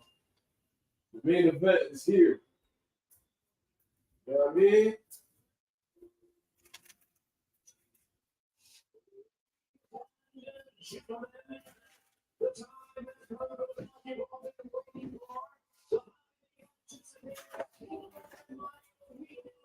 Let's get it.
All right, Jaime Munguia walking out, y'all. Get your predictions, man. Get your predictions down here. What's happening? Let me know what y'all thinking. I really don't know, bro, but I'm trusting y'all. We got the nation in the building. We got 16 people. Shout out to the 16 people that's on here right now. Leave y'all predictions in the comments, man. Let me know what y'all think gonna happen. What's the result? Let me know. And I'm gonna read them off to y'all. Come on. Stop motion MMA. Canelo round 9 KO. I think Canelo himself predicted 8. Was it 8?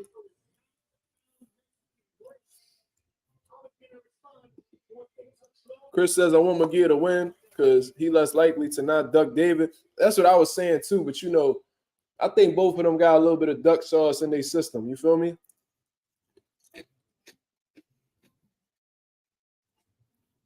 Chris, you got Canelo. How you got him winning, Chris? Let me know. Canelo about to walk out, man. Let me know before they get it popping.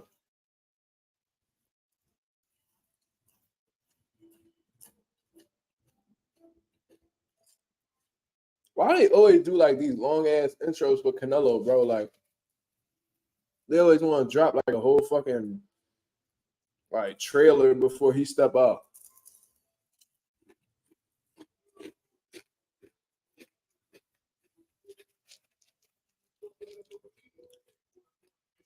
Leave y'all predictions, man. Come on, let's go. Jake Cash says hopeful of Munguia. Come on, man. They ain't predictions, man. Y'all ain't confident. Let me know what's up, man.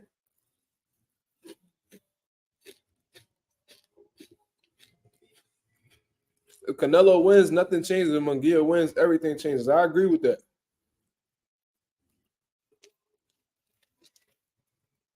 Yeah, stop motion. They definitely glazing him.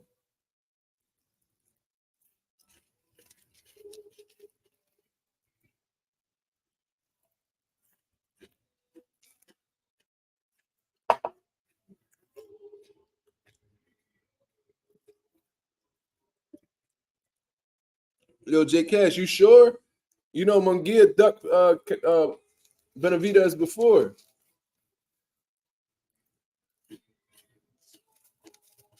Benavidez was supposed to fight Munguia.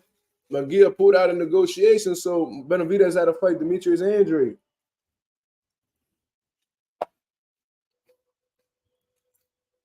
We'll see though, man. Maybe Munguia built different. I don't know.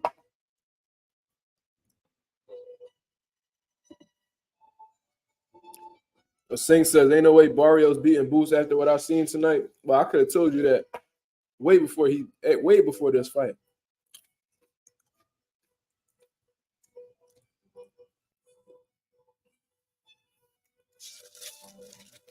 Canelo looking extremely relaxed. Very confident.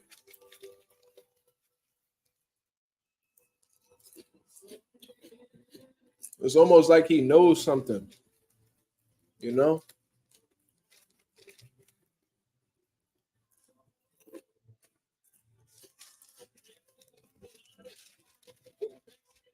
Canelo got a singer walking him out. I don't know who that is.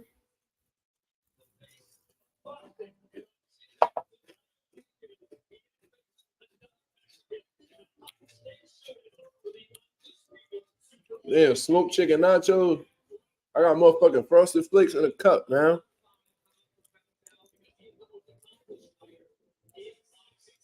Smoked chicken nachos. That sound good to the motherfucker. I had nachos back in Puerto Rico.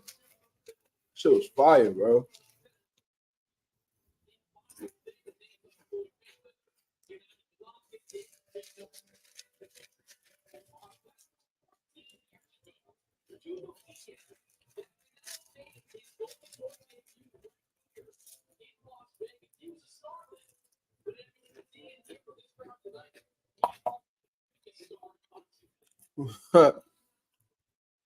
He said, "What am I get? Clip Canelo and hurt him? That'd be wild. That would be some wild shit." Lorenzo, I hear you, but I don't fuck with seafood, bro. I'm sorry, man. I love my chicken, my steak. You know what I mean? All that shit. I even fuck with pork here and there. Seafood, I can't fuck with it, man.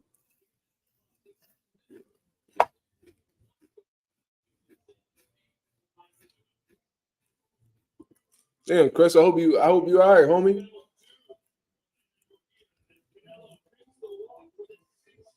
I hope you all right, man. Everybody getting sick when that weather change up.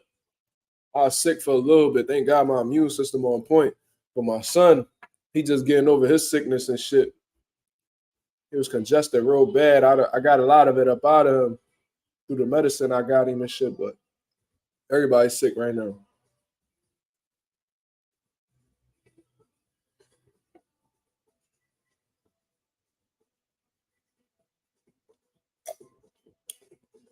Canelo is in the ring, y'all.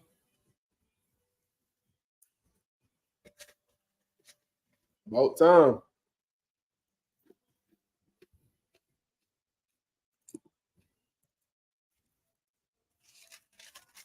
Sam Watson in Canelo corner.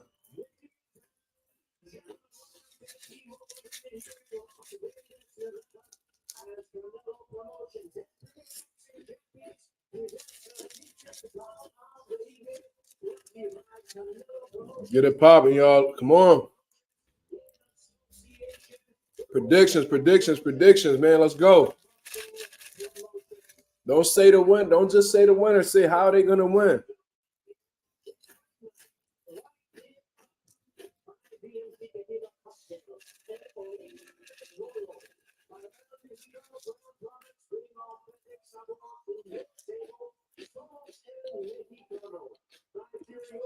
Damn, Josh, you messed it. You said Canelo confidence stemming from the eye stream. Ryan let him hold. That's crazy.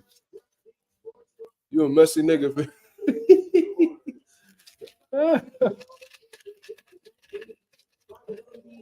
Munguia look like he nervous than a motherfucker. That could be a good thing.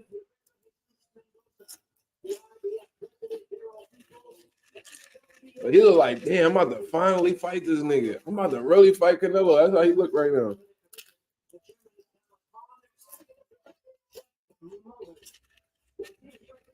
He doing a whole lot of talking. Munguia doing a whole lot of talking in his corner.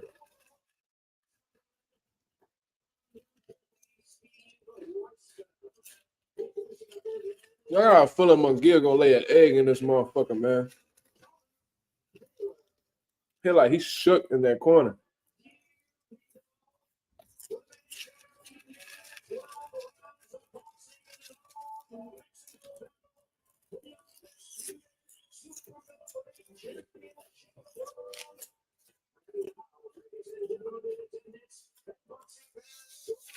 Better kiss that rosary, nigga.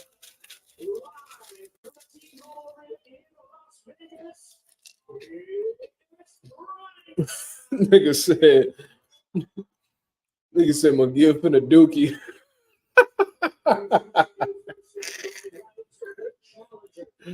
Munguia finna dookie. That's fucking hilarious.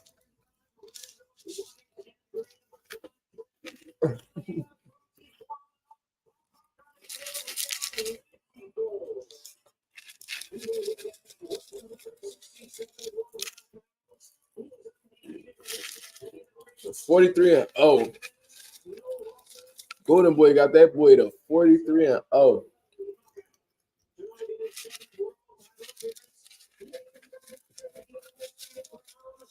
He looked nervous. I don't know if I'm tripping or what. Nigga look petrified. Am I tripping?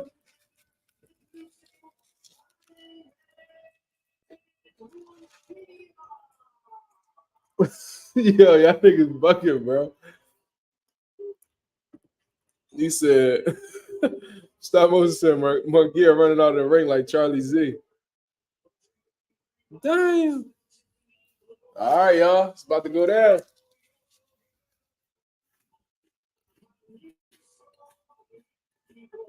Dog, Canelo record is fucking nuts, bro.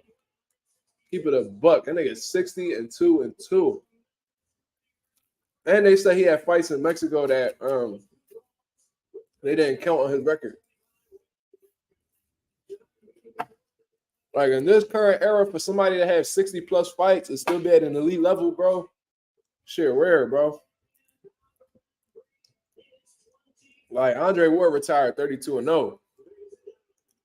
He only had 32 rumbles.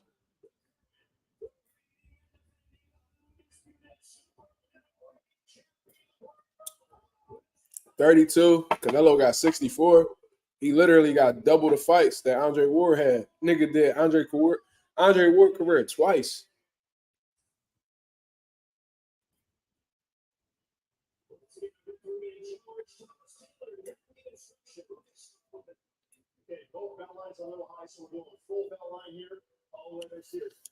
Why the fuck is Munguia looking up?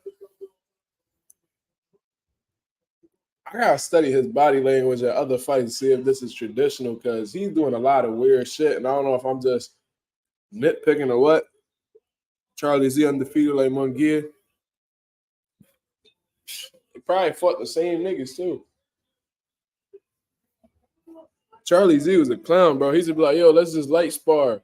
And then he'll have somebody record and then he just punch on him. What the fuck? Fucking niggas up at 24-hour fitness, bro. All right, y'all, let's go. Round one starting.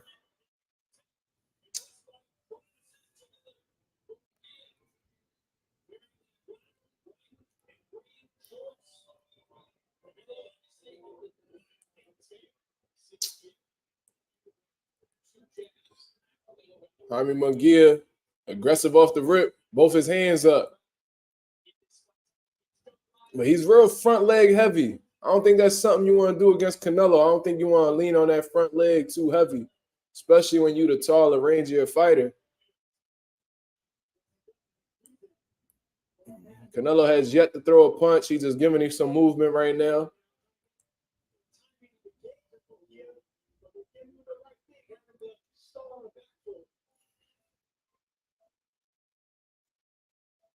Yo, like Canelo's not a tall dude, bro, by like any stretch of the imagination. Like I'm taller than Canelo.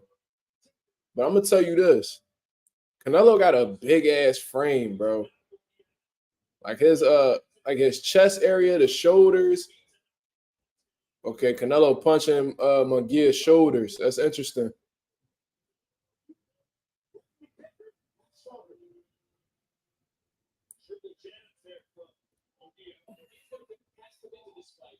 It's interesting. I'm just trying to see exactly where Canelo's coming from. I'm trying to see exactly what he's thinking. You get a good idea of what a fighter's thinking just based off of shots they setting up and shit like that. Munguia just look like he just trying to get his offense going. See what I mean? Like he just jabbing. He just threw a nice 3-punch combination at Canelo, but Canelo caught all of it. Canelo just staying relaxed right now. Jaime Munguia giving him some movement. That's pretty unusual. Okay. I see what Munguia is doing, though. As soon as Canelo is about to punch, he ties him up.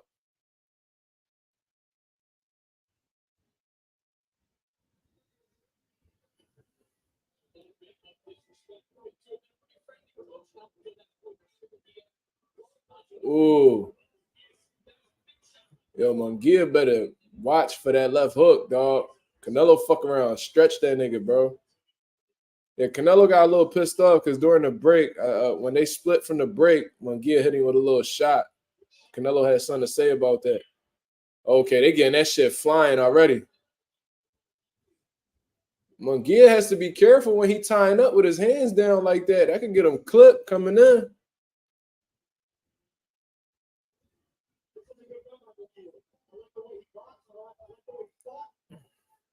Munguia just pushed the ref. I never seen that before. He trying to do he trying to get some movement and the referee in the way. He pushed the referee. He pushing the referee with his glove. Like, get the fuck out the way. That's hilarious. That was a good round, though. This could be very exciting. Just based off of that little exchange I seen at the end of that first round. That could have been very exciting. Now, who do I give that round to? I don't know. I guess you would give that to Jaime because he was a little bit more active than Canelo. Canelo didn't really land anything too flush on Munguia. I seen Munguia land some good jabs on Canelo when he had the high guard right through the center. That might be a Munguia round. Yeah, first round Munguia. Josh is in agreement with me. So, all right, we got a 1-0 Munguia right now. And the commentator's saying the same thing, so I'm not tripping. All right, cool.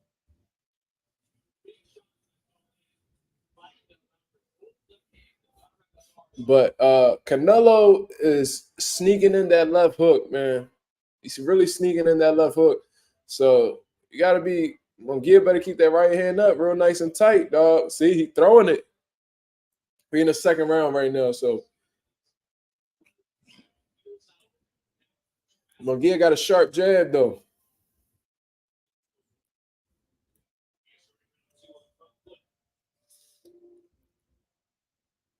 So this is the question I have, right? Because I was talking it over with my guys, and Jaime Munguia, like I said, defensively he's flawed. That was a little bit below the belt. That was a shot on the thigh from Canelo, but whatever. Jaime Munguia he's flawed defensively, right? However, he has some things that he can use to his advantage as long as he doesn't get hit clean by Canelo, and that's his volume. You see what I mean? He got good volume. He lets his hands go and stuff like that. And with Canelo, not having the best gas tank and fading in the later rounds, can go into the later rounds really play in Jaime Munguia's favor? Can he possibly win a unanimous decision based off of his volume and his activity throughout the course of 12 rounds? Jaime letting them hands go. Jaime letting them fucking hands go. But I think it's only a matter of time before Canelo lands something flush on Munguia, man. Munguia, he letting his hands go. He looked like he getting a little bit confident. And Canelo just looked like he just staying relaxed, waiting for his moment. That was a good right hand from Canelo. Canelo hands looking fast and sharp. Yeah, so with Jaime Munguia being a good volume puncher, okay, Jaime Munguia is jabbing and he's dropping that right hand. That could be very dangerous for him. But he's letting his hands go, though. He overwhelming Canelo a little bit with the volume. But he got to be responsible, man. He got to be responsible.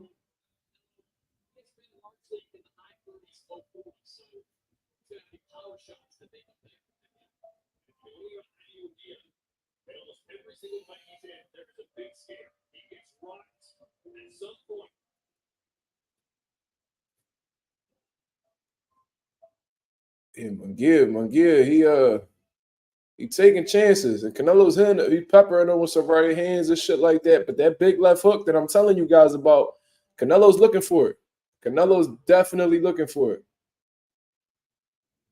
If he's able to get Canelo to, let his hands go in the early rounds, he could have success in the later rounds because Canelo doesn't have the best gas tank, specifically at 168 pounds. You feel me? So if he's able to, get him to shoot his load within the first 5-6 rounds, the rest of the rounds could be rounds where Canelo, might be a little bit more economical with his punches. That could allow Jaime Munguia to outpoint him in them later rounds. He could possibly get away with a decision. You know what I mean? But obviously that's easier said than done. You see what I mean? So how y'all scored that round? Because I think that was another good Munguia round. But Canelo had a little bit more activity in there. So how y'all got it? Shades of Khan versus Canelo. Josh got a 2-0 Munguia. I think that was another good Jaime round.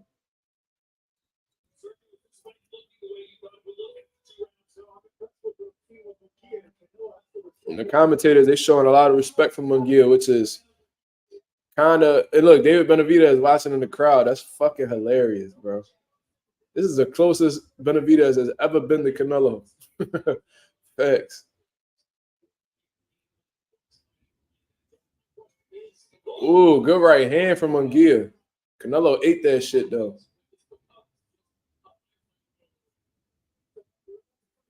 Yeah, they rumbling. Yeah, they rumbling now. Ooh, Munguia letting no fucking hands go, boy. Yeah, Munguia ain't scared of Canelo. He ain't scared of him. I thought his body language was a little off in the beginning, but yeah, Munguia, oh, good right hand from Canelo.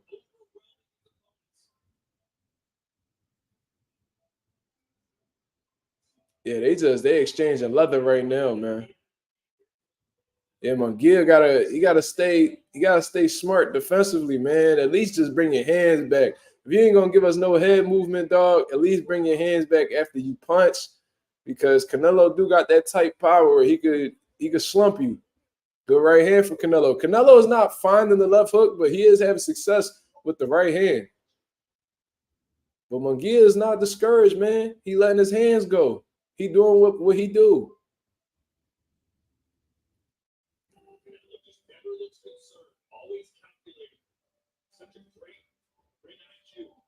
Oh, wow. Canelo is letting that left hook go. He don't give a fuck where he landing it for real.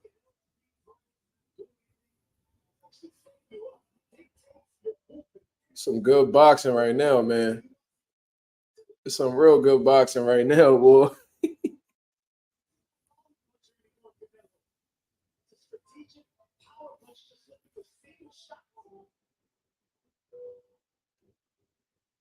Mm-hmm.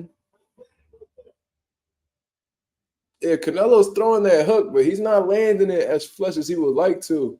A lot of that's getting caught on the arms and the, which could still be devastating. You know what I mean? Especially in the later rounds, it could take its toll. Okay, Munguia got Canelo against the ropes. This is when you gotta let them hands go, man.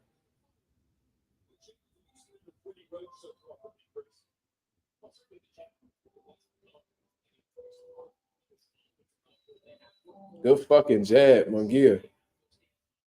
Yeah, Munguia's outworking Canelo, man. Canelo hair already looking all fucked up and shit.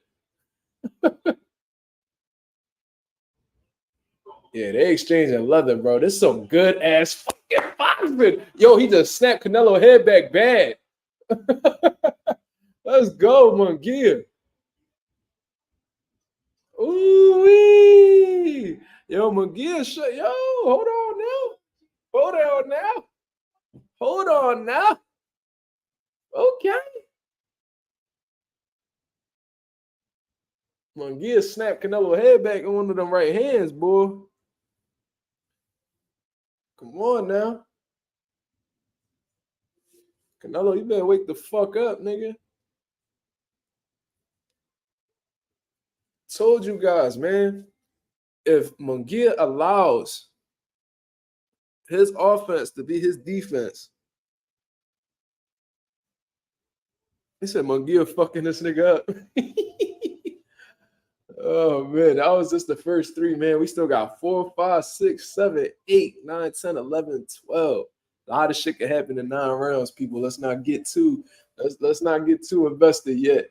But Munguia, he's showing out. Yeah, he got him with that right hand. Yo, Munguia getting straight to the shits.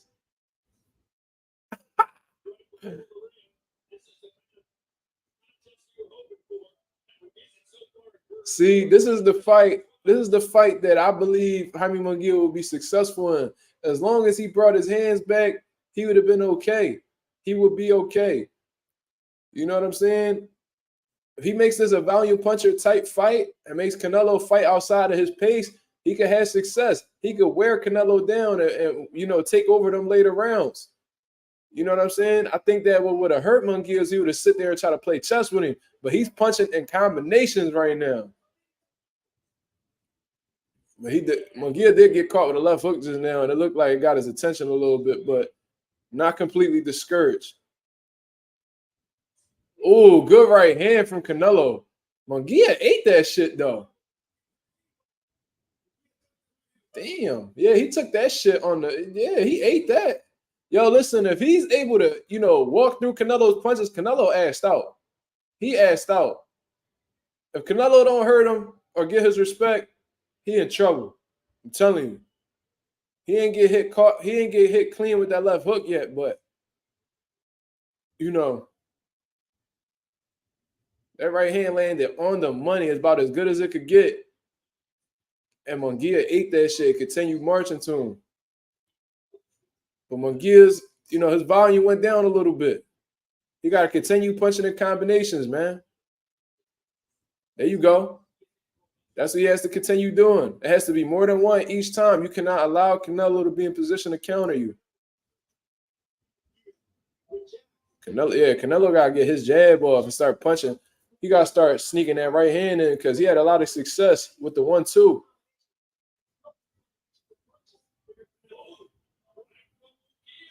Oh, wow. Yo, Munguia getting with this nigga, bro. yo, Munguia getting caught with right hands. He eating that shit, bro. This motherfucker got a oh, Munguia gets dropped with an uppercut. Nasty. Woo-wee. Woo-wee. That uppercut floored Munguia. Getting too reckless. Getting too reckless. Canelo might smell blood. Canelo might smell blood.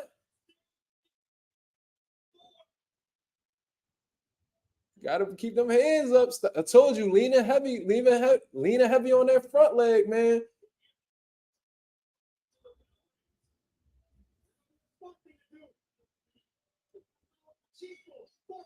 Ooh wee. That was a nasty uppercut.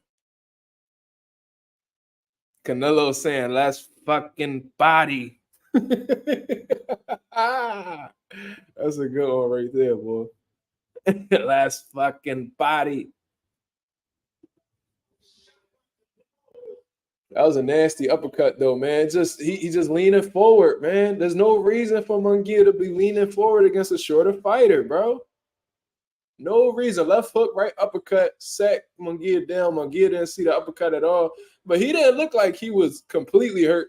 You know what I'm saying? It was just a shot he didn't see, which could also hurt you. But he still continued to let his hands go. He wasn't running from Canelo or anything like that. So I'm not under the impression that he was totally hurt. But it definitely set him on his ass though.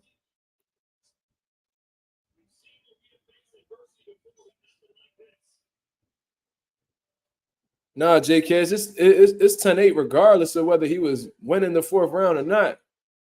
Yeah, them judges not gonna give it 10-9. That's not gonna happen. That's gonna be a 10-8. Wouldn't it be some shit if Canelo get dropped?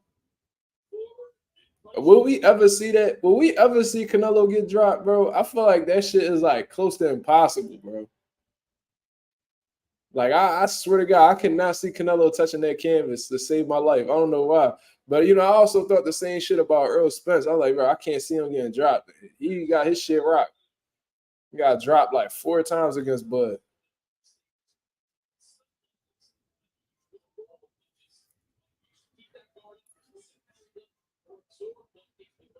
Can't get too front leg heavy, man. Munguia got a terrible habit of doing that. And that's exactly why he got his shit rocked with that uppercut. But I like the fact that Munguia is not really discouraged. He's still fighting his fight.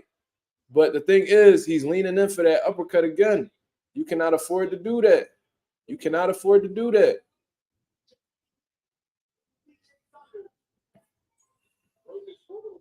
You leaning in too heavy. You know what I mean? That's not what you want to do, man.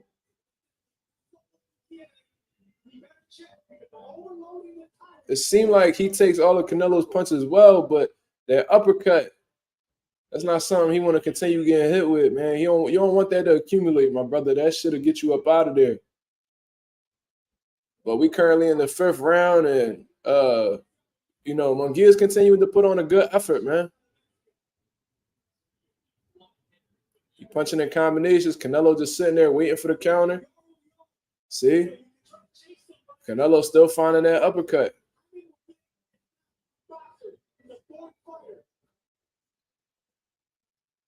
Yeah, Munguia got a fucking dog in him, bro. I'll tell you that shit right now. That was a good ass body shot from Canelo. Can't take too many of those neither. That looked like it took a lot of gas out of Munguia tank, dog. That body shot looked like it did something to him. Yeah, them hands dropped. Yeah, that body shot affected Munguia a lot. Yeah, this shit's starting to look dark for Munguia, man. Yeah, that body shot took a lot out of Munguia. Look where that hand placement is at now. He had him up nice and high. Now he got them down to his hips. Yeah. Yeah, this shit is gonna get dark. If he keep them hands low like that, this shit gotta get real dark. I'll give Canelo that round. Mm.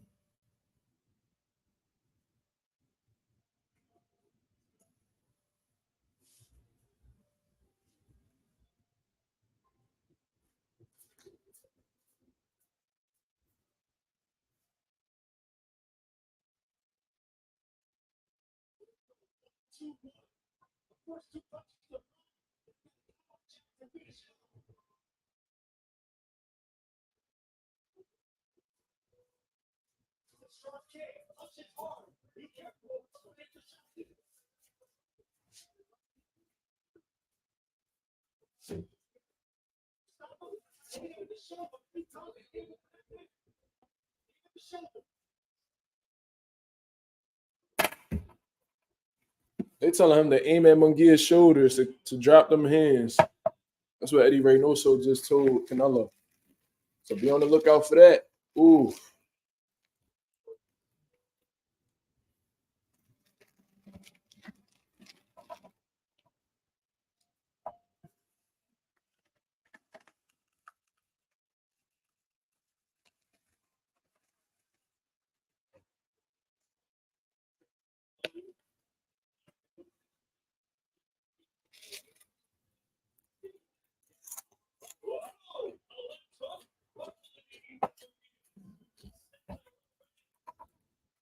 Oh my God. That left hook to the body going to kill Munguia, man.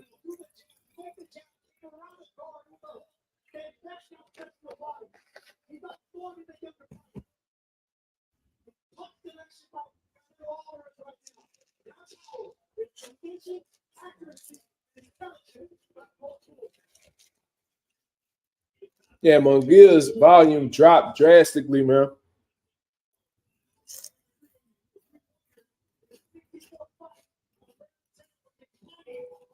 The moment that Munguia gets in like economical mode, it's over. The last thing you want to do is sit there and think with Canelo. You are not cut from that cloth, bro.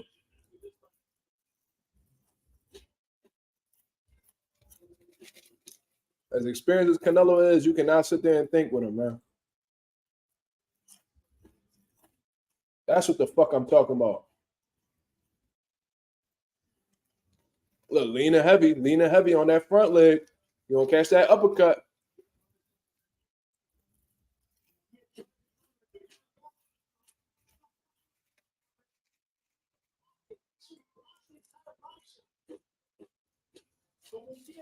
Oh, good body shot.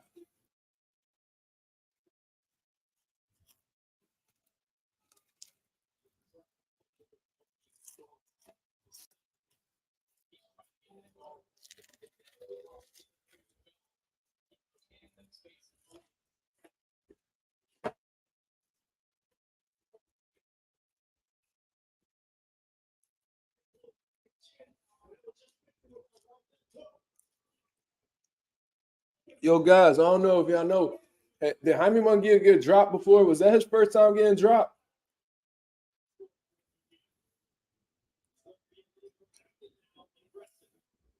Was that his first knockdown of his career? Yeah, you got to bring that hand back, man. You don't want Canelo to land that left hook. I'm telling you.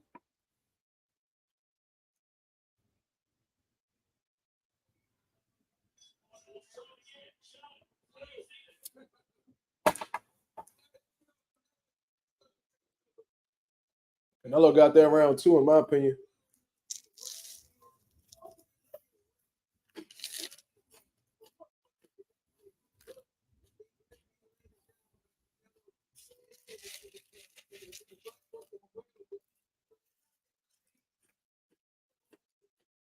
Mm-mm-mm.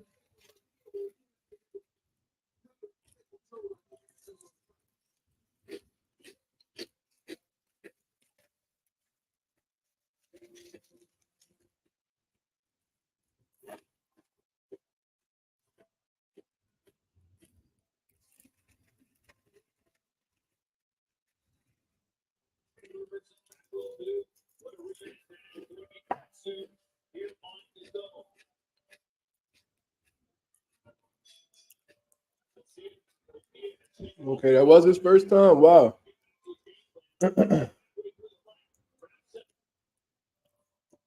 Canelo's combination punching is beautiful, man.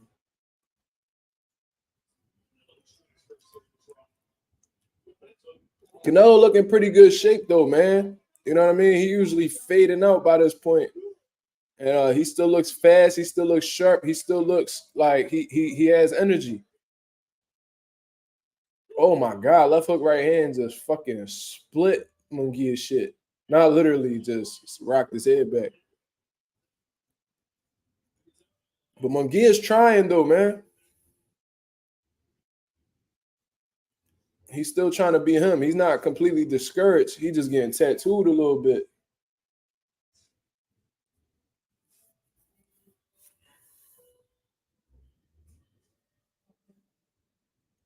Okay.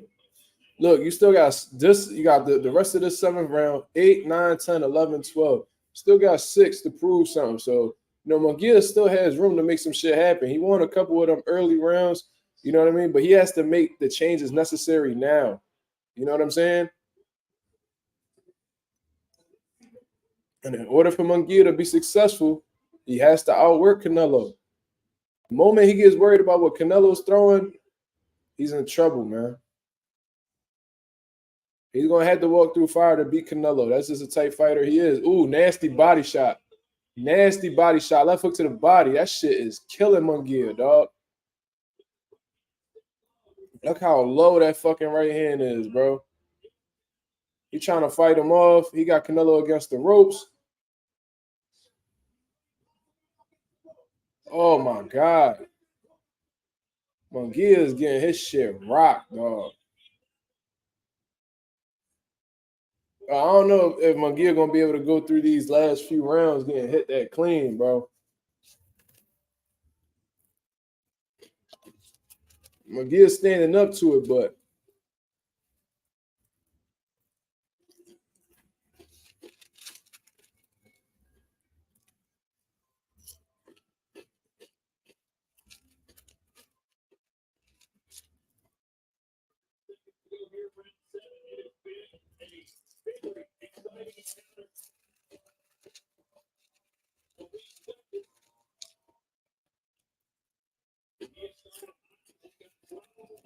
Munguia got a fucking chin. That's all I know.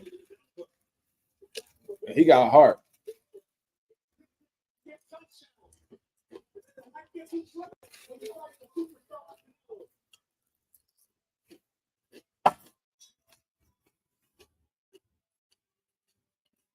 See, like the activities there for Munguia and stuff like that. But Canelo's shots are so clean and accurate, and you can tell it's doing more damage. That's gonna be hard for Munguia to get these rounds, man. Like to answer your question, Lorenzo, Munguia, he's trying. You know what I mean? He's putting the effort necessary to try to get these rounds, but at the same time, Canelo's trying to find them punches, man. And he's hitting Munguia with shots that you could tell is having an effect on him. You could tell it's bothering him.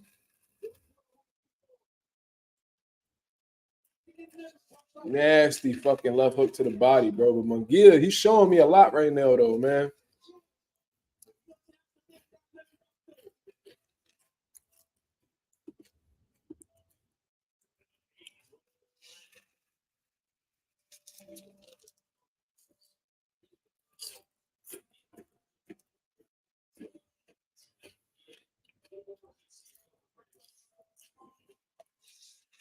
We're currently in the 8th round, y'all. Canelo seems to be walking away with this fight.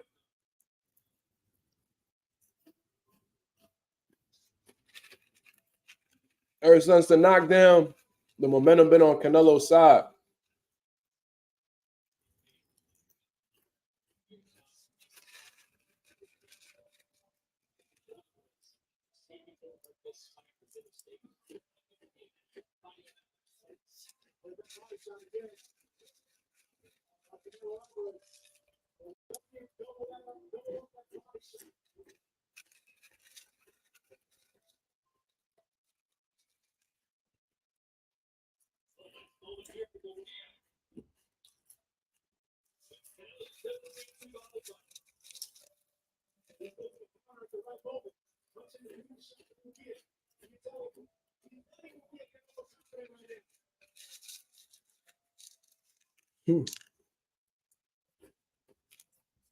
Jaime letting them hands go, but Canelo ain't respecting none of that shit.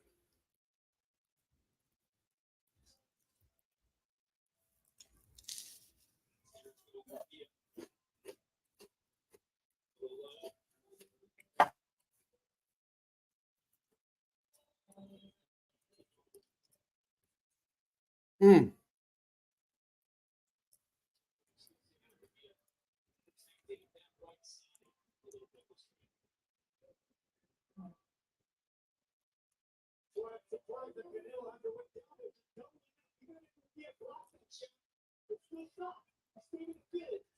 Oh my God. Canelo is fucking tagging Munguia, bro.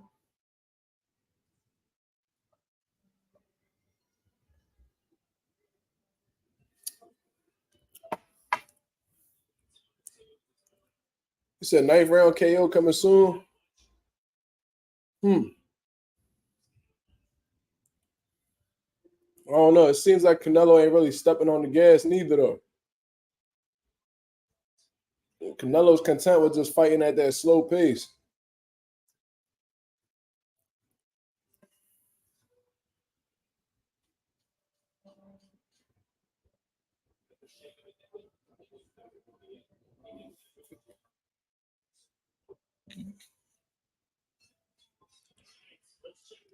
Wow.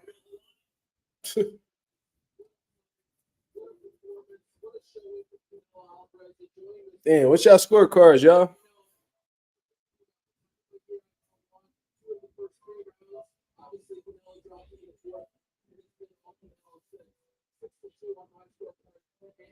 Six to two. Why is Ariel Hawani judging boxing bouts? Why is he judging boxing bouts? Didn't he come from MMA?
We got a 76.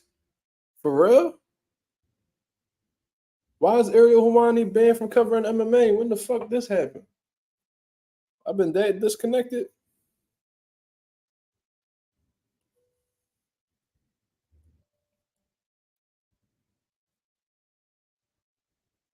Why he got banned from covering MMA, man?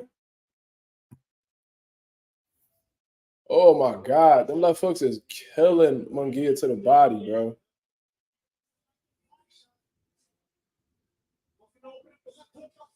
Oh man, yeah, this shit starting to look bad, yo. I don't know if Munguia gonna make it a 12. He trying though, man. I think he gonna go out on his shield, yo.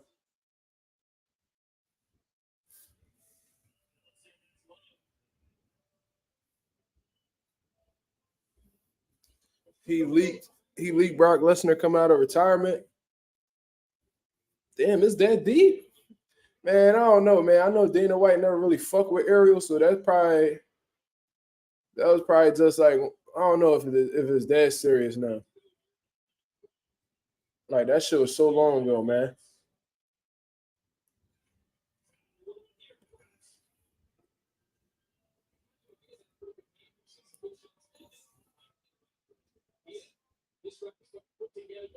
Oh shit.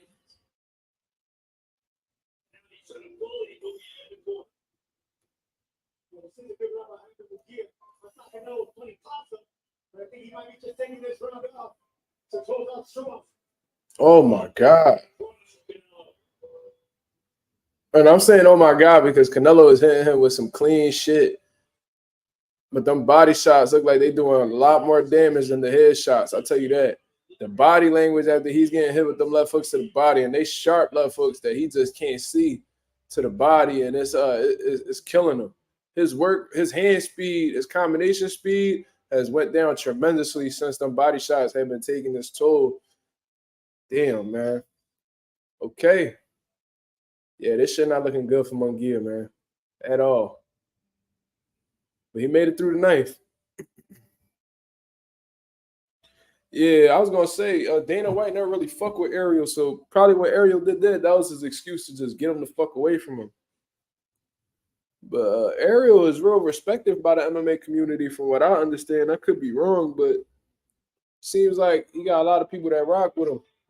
The Benavidez in the crowd, Gervonta in the crowd. Gervonta is acting like very out of character. Y'all don't think so? Or you just thinking that he's finally, showing who he really is? You think he's just like coming out of his shell now? What's going on with Tank? Do y'all think that's him just, is that him overcompensating, or is this just who he has been and he just never really wanted to show it?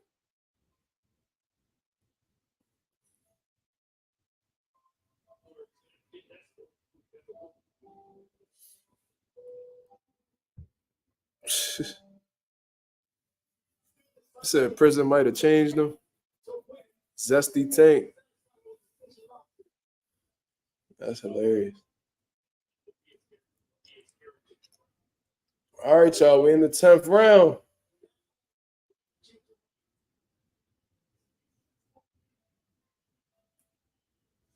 Oh shit.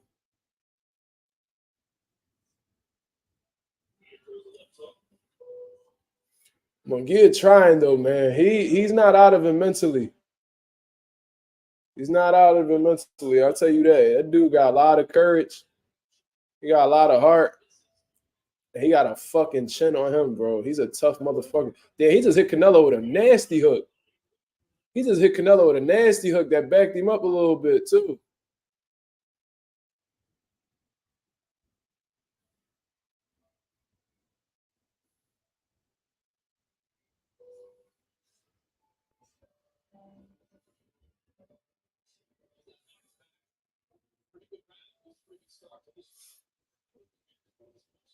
Okay.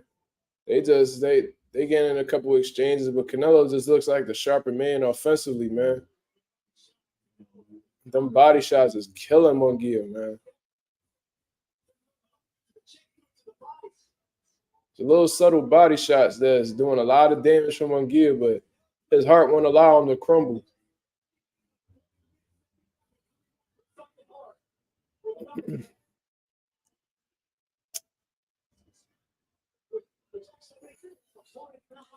Diddy curse. Y'all crazy.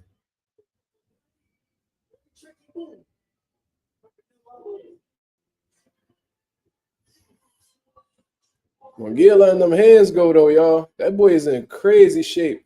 For him to let them hands go how he's been, and then taking damage on top of that, for him to still be firing like this, bro, he's in phenomenal shape. No doubt about it. Good right hand from Canelo. Oh man, another good right hand for Canelo. The right hand been his bread and butter this whole time, dog. Like besides the left hook to the body and shit like that, his right hand has been killing Munguia. Whether it's the uppercut that dropped him or just a straight right hand in general, it's been really tagging Munguia. The fact that Munguia doesn't have any swelling on his face is insane to me because he's been getting tattooed, bro.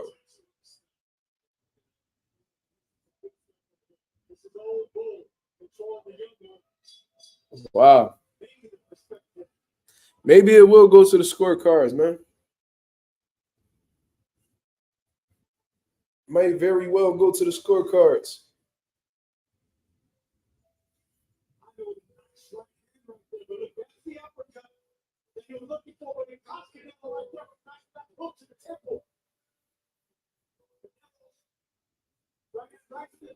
Like literally every shot that lands clean on Canelo, bro, like it don't bother him. It don't bother him. This man is like this motherfucker is made out of titanium or some shit, bro.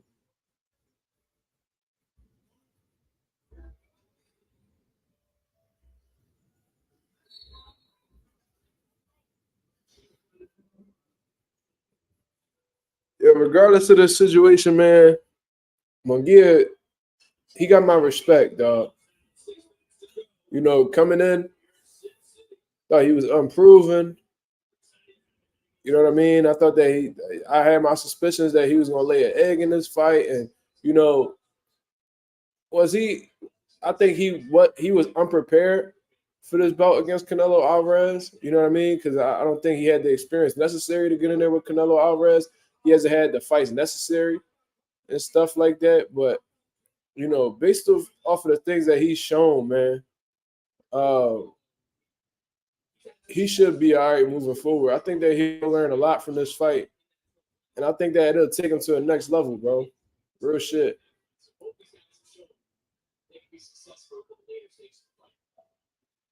You know, it's crazy. Canelo looked good though, man. You know, stylistically, I thought that this would play in his favor anyway. But um, his energy looks good. Speed, good combinations. The accuracy is there. You know, defensively, he's doing well too. You know, he's pulling shots, stepping out of range of shots, keeping his high guard nice and tight. You know, this, ain't nothing like too spectacular from Canelo. Let's not go too far, but you know, that's the second time they headbutted each other too.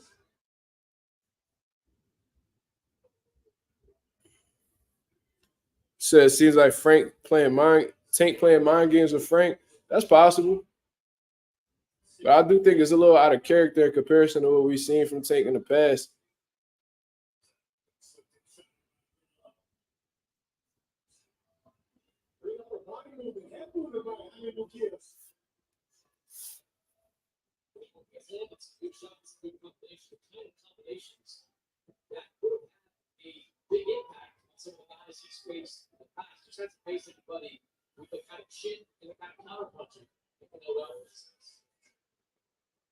Canelo just so experienced, bro. It's crazy. It's like he see the shots before it comes. He see the shots before they come, bro. He stay relaxed. He never gives the opponent the idea that he's in trouble or under pressure, anything like that. I mean, when you got 64 fights, it's bound to happen for you to get that comfortable in there. But man, it's impressive, dog. We heading into the final round, though, man. The final round. This might go to the scorecards, y'all. Anybody think it's gonna be a 12 round stoppage? Shit. I'm gonna keep it 1,000, man. Canelo gonna win on the cards, most likely, man. Um, I just want to see the aftermath. I want to see if Benavidez actually tries to get in there or what.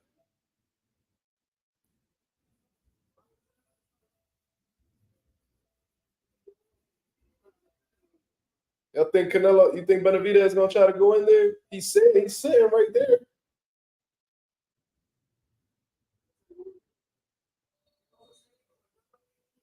Benavidez gotta make a go for it.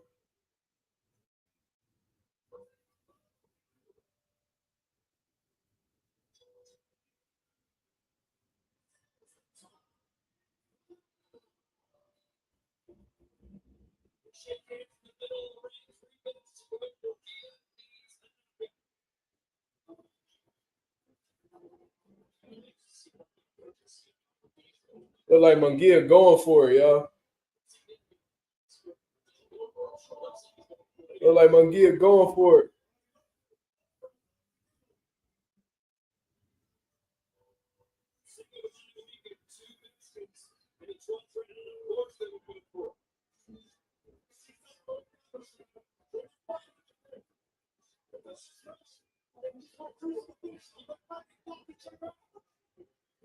Munguia going for it, y'all. He letting no fucking hands go, but Canelo hitting him with some sharp shit in between.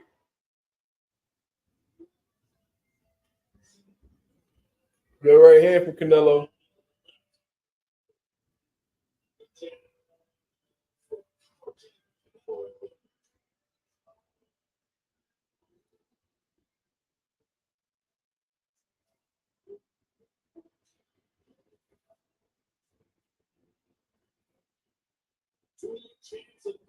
Canelo letting them hands go too, man. He's showing to be in pretty good shape.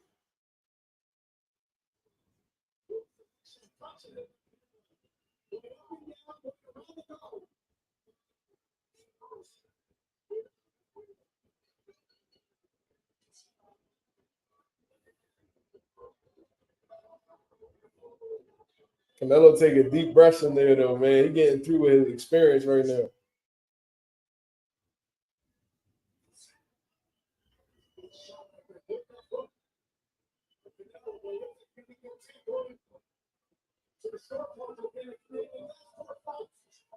Oh, good right hand from Canelo.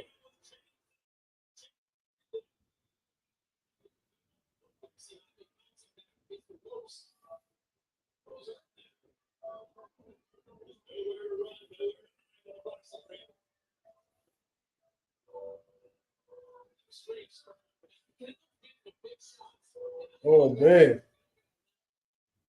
Shout out to Munguia, man. That's a tough motherfucker right there, boy.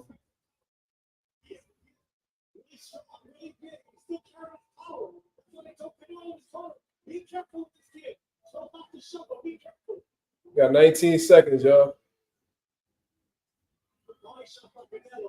Woo-wee.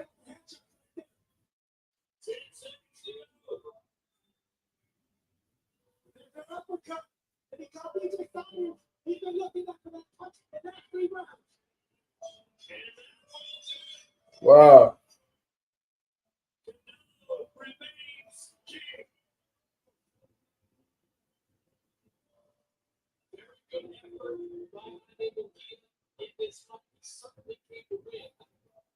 Yeah, man. That's a clear victory for Canelo Alvarez, in my opinion. I mean, we're going to have to wait to see what these scorecards say because we don't know exactly what these judges thinking at the end of the day. But, they typically favor Canelo. I mean, just based off of, previous fights and stuff like that. So I think Canelo got that in the bag. Just to give y'all a brief summary of what happened, if y'all just tuning in, shout out to the 25 people that's in the building right now. You know what I mean? Jaime Munguia started off good. You know what I mean? Was letting his hands go, outworking Canelo Alvarez in the first 3 rounds, in my opinion. Going into the fourth round, Jaime Munguia gets, reckless defensively, of course. I told you guys at the beginning, the very first round, he was very front leg heavy. He came in very front leg heavy in that fourth round and ran into a nasty uppercut. You know what I mean? He gets dropped from the uppercut. He recovers pretty well. For the rest of the round, he continues going forward, but for the most part, things went downhill from there. From then on, it became, a great display of punch selection and accuracy from Canelo Alvarez. Jaime Munguia had his moments where, you could tell he was getting affected by the body shots. You know what I mean? He was getting affected by the right hands and things like that. But, he continued to push forward, continued to try to fight his fight to the best of his ability. But at the end of the day, man, from the fourth round on, I thought it was all Canelo Alvarez, honestly. Who's Canelo pointing at? Who's Canelo pointing at in the crowd? Wait, who's Canelo pointing at in the crowd? I know he ain't pointing at who I think he pointing at. That better not be who I think it is.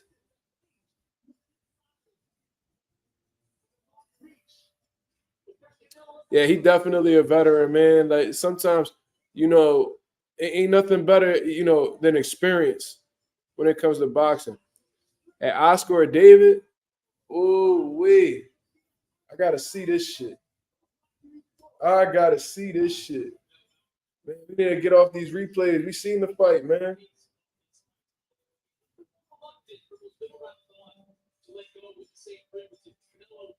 But from then on, man, after the fourth round, it was all Canelo Alvarez. When Gia had moments where he was letting his hands go, but the harder, more cleaner, more effective shots, it was all Canelo. You feel what I mean? So, Canelo Alvarez most likely is going to get a unanimous decision. We're about to hear these scorecards right now, but Canelo was calling for somebody from the crowd to come into the ring. I wonder who that was that he was speaking to because I couldn't get the angle. The camera wasn't available, wasn't able to provide the angle necessary to see. But let's see.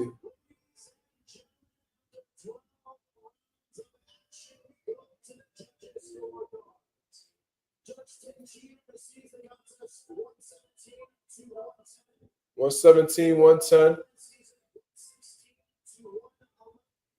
Yeah, that's all Canelo, y'all. That's a clear cut, unanimous decision.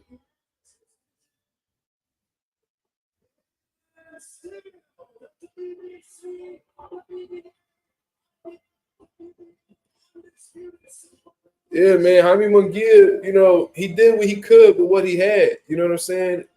In terms of what he had in his arsenal and just who he was as a fighter, he did what he could. You feel what I mean? But Canelo Alvarez skill set and just the overall experience, man. Him just having the experience that he has, and that's what really got him the victory at the end of the day. You see what I mean? Because maybe if he didn't have the experience necessary, he probably would have had a harder time. But he's been there so many times. He's went against the fire many times, so he was able to get that victory.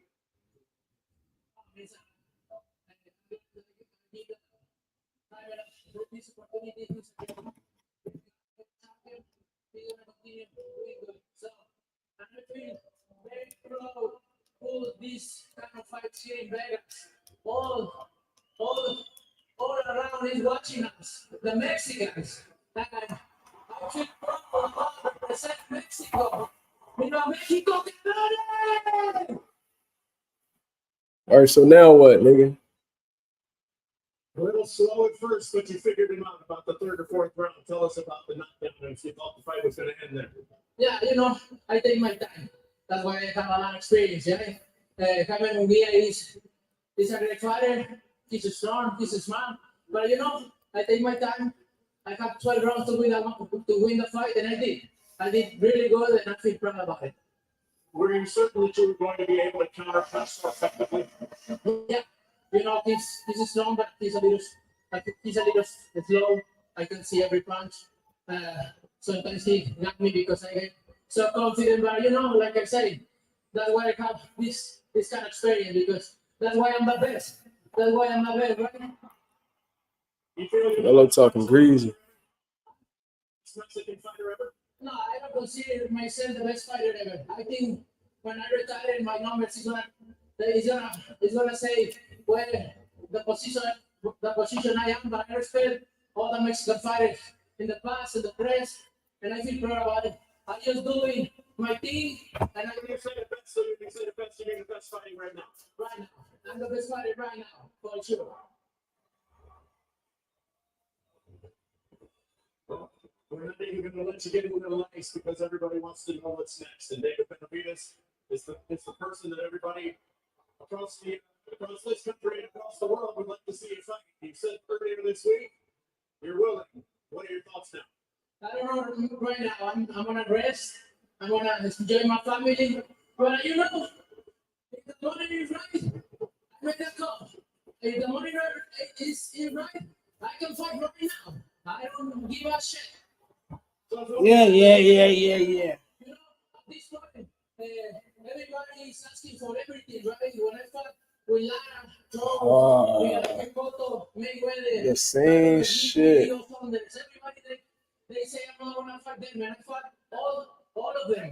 So what? That's not David, nigga. And I can do whatever I want. Man, you was a bitch, nigga. You was a bitch. Antes todos decían que no quiere pelear con todos, que no quiere pelear con Cotto, que no quiere pelear con Golovkin. Oh my God, niggas still talking about shit that, bro. When you fought Cotto, when you fought Golovkin, bro. The fuck, bro. This shit was like 6-7 years ago. You still bragging about shit you did almost a decade ago, my nigga. Oh, they said I wasn't gonna fight. All right, nigga. Now we saying you ain't gonna fight David. So what we doing? Man, you making them niggas look bad, nigga. You making them Mexicans look bad, nigga. Fuck is you talking about?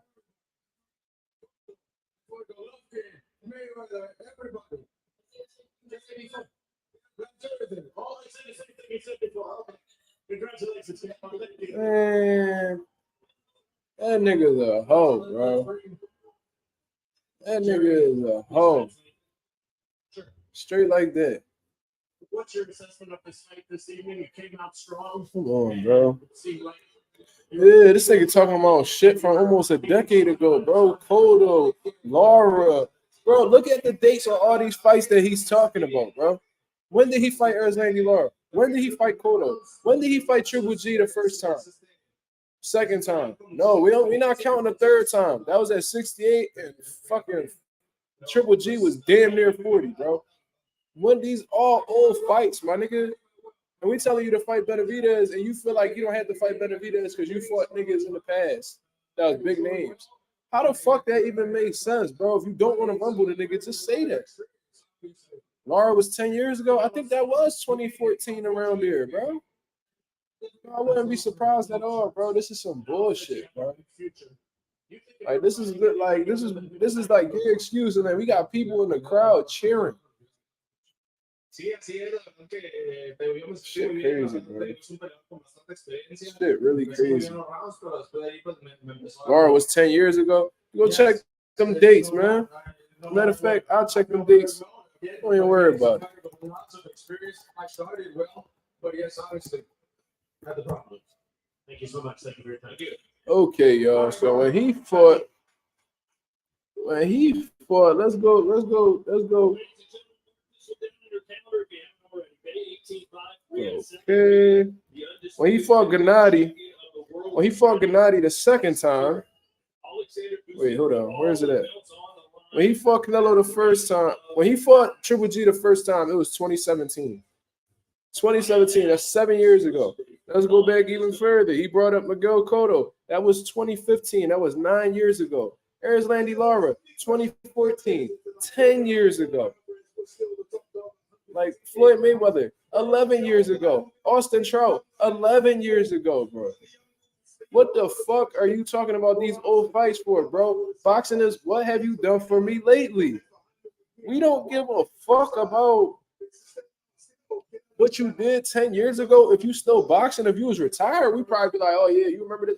Bro, don't nobody give a fuck about who you fought a decade ago. If you're currently the undisputed champion at 168, we want to see you fight the other best guys at 168 pounds. But what do you say in return, bro? To make it seem like you're not a duck? You talk about what you did in the past. Nigga, fuck what you did in the past. What you doing right now? All right, how you want to give a good opponent?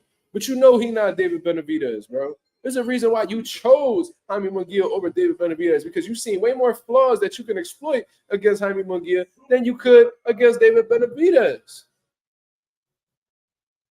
It's so simple, bro. And it's like he says these things and nobody dares questions this man. Nobody dares questions this man, bro. Like, but whatever, man. You know, it is what it is. You know, this is exactly why David Benavidez stopped trying, because at the end of the day, you know, Canelo don't want to fight the man. And, you know, these boxing fans will do anything to protect guys that they're fans of.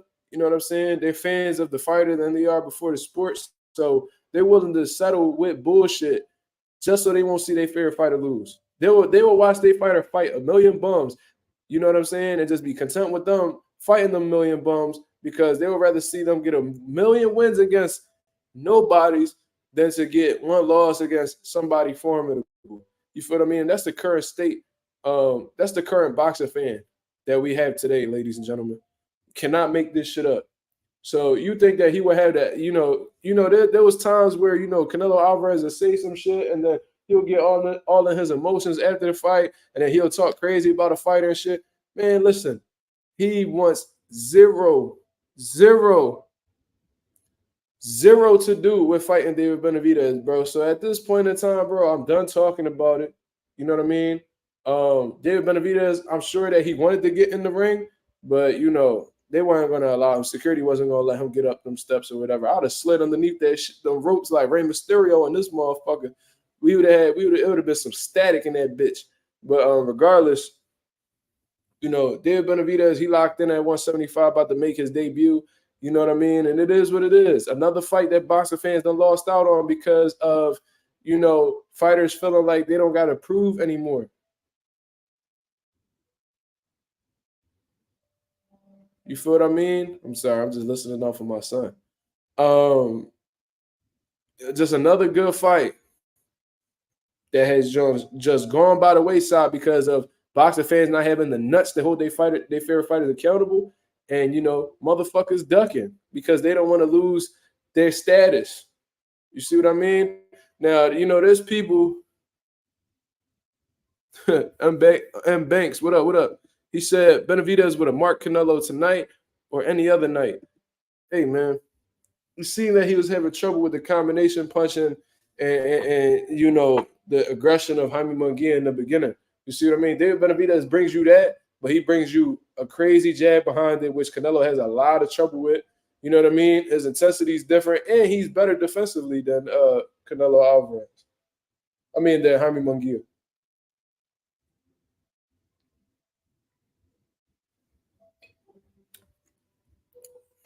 But Canelo could pose some trouble to David Benavidez based off of what I've seen today.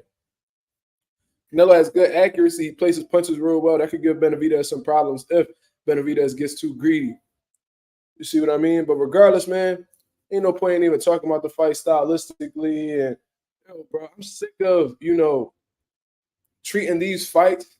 Nowadays, it's so hard to make a fucking fight happen. Thank God for Turkey Al-Sheikh coming to the rescue. So a lot of these fights that we think are impossible may possibly happen in the future. But I'm sick of seeing fights that could happen today and talking about it as if it's a fantasy fight.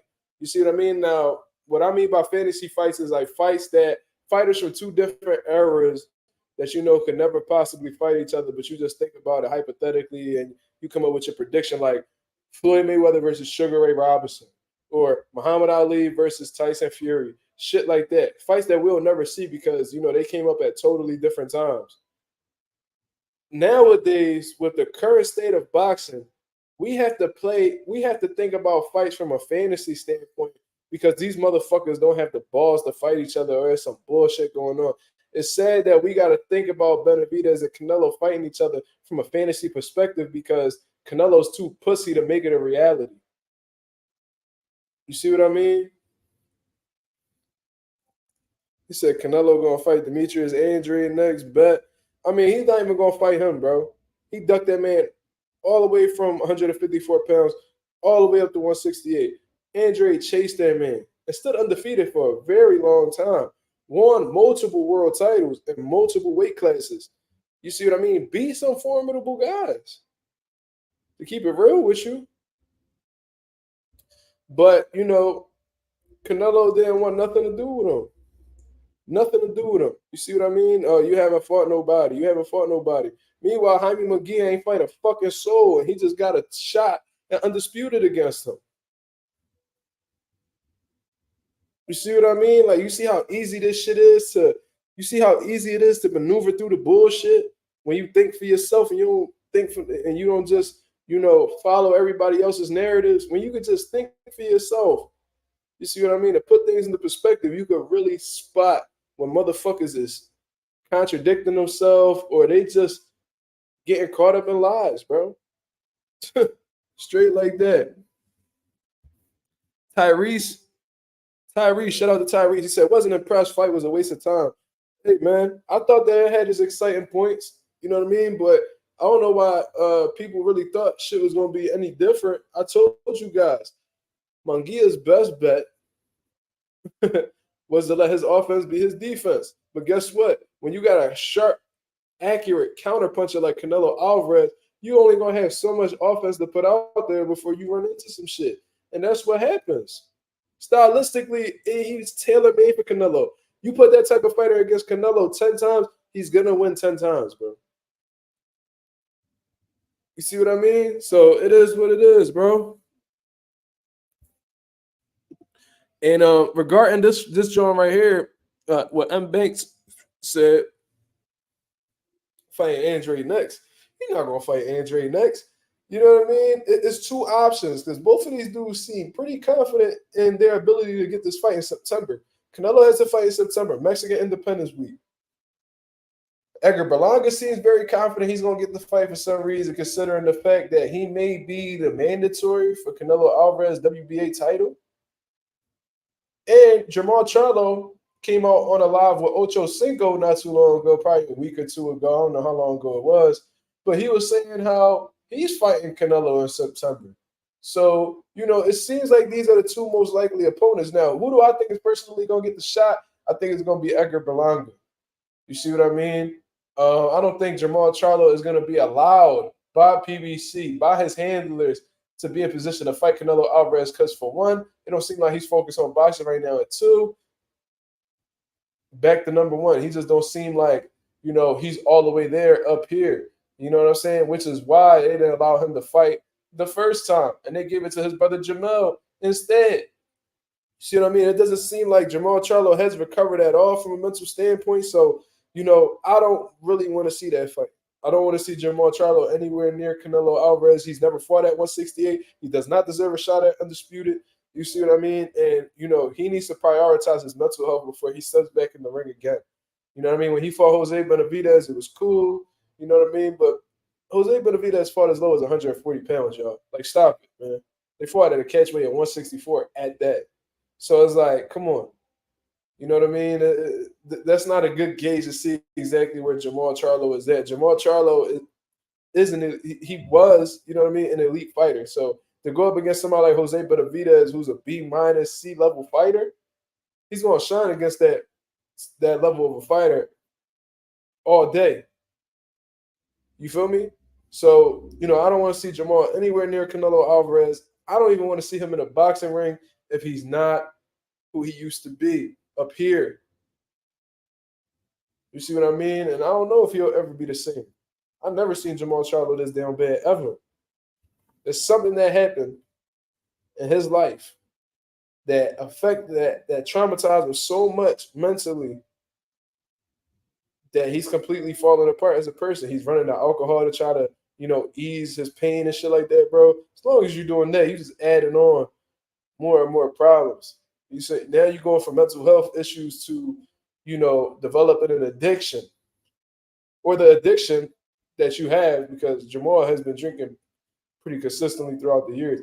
Maybe the alcohol addiction is what's causing, what's amplifying your mental health issues. Either way, you know what I mean? Get him the fuck away from a Canelo Alvarez fight because he fuck around and get hurt by that man. Edgar Berlanga, he's nowhere near deserving of that opportunity for real, bro. It's sad. There's a strong possibility Edgar Berlanga will get an opportunity before David Benavidez, who's a two-time world champion at 168, and and had the WBC interim belt. You know what I mean? The WBC made Benavidez the mandatory. You know what I'm saying? But didn't give them a date to get the fight done by. So Canelo, you know what I'm saying? Like I said, that's like receiving a parking ticket and saying, oh, there's no expiration date on it. You can pay it whenever you want. Motherfuckers is never gonna pay it. If you got a final exam, you know what I mean, that you could take home or whatever, and it's like, yo, there's no due date on it. You can turn it in, whatever. I bet you there's gonna be a lot of people who never turn it in because as long as I owe you, you never be broke type shit. I remember my sister used to tell me that. She used to owe me money. And like, as long as I owe you, you never be broke. Crazy shit like that. You see what I mean? So it is what it is, bro. Just hearing that response from Canelo. I don't know why I thought he was going to say something different, honestly, but it's disappointing. But, Canelo Alvarez, that's just how he going to move. He don't give a fuck about what the fans think. He's living in the past. He's still bringing up old shit that he did. It's like the motherfucker on the block. They be like, yeah, man.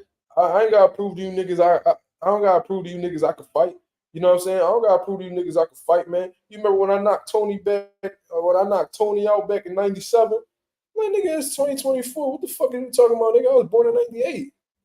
Don't nobody give a fuck about how you fought in '97. How you fight now? That's how Canelo sound, bro. You still bragging about shit you did between 7 to 10 years ago, even 11 years ago. Shut the fuck up. You see what I mean? But all right, y'all. I'm gonna get up out of here, man. We've been on here for 2 hours and a half and some change, man. I appreciate everybody that stopped by and tuned into the live fight party and the commentary, man. If you appreciate it, the commentary, you know what I mean? Me giving my thoughts and opinions on the fights and shit like that, man. Leave a like, share the video, subscribe to the channel, hit the bell notification so you'll know every time I'm going live, y'all. I'm going to go get me some rest, man, lay out with my son and just enjoy the rest of my night. You know what I mean? I hope y'all do the same.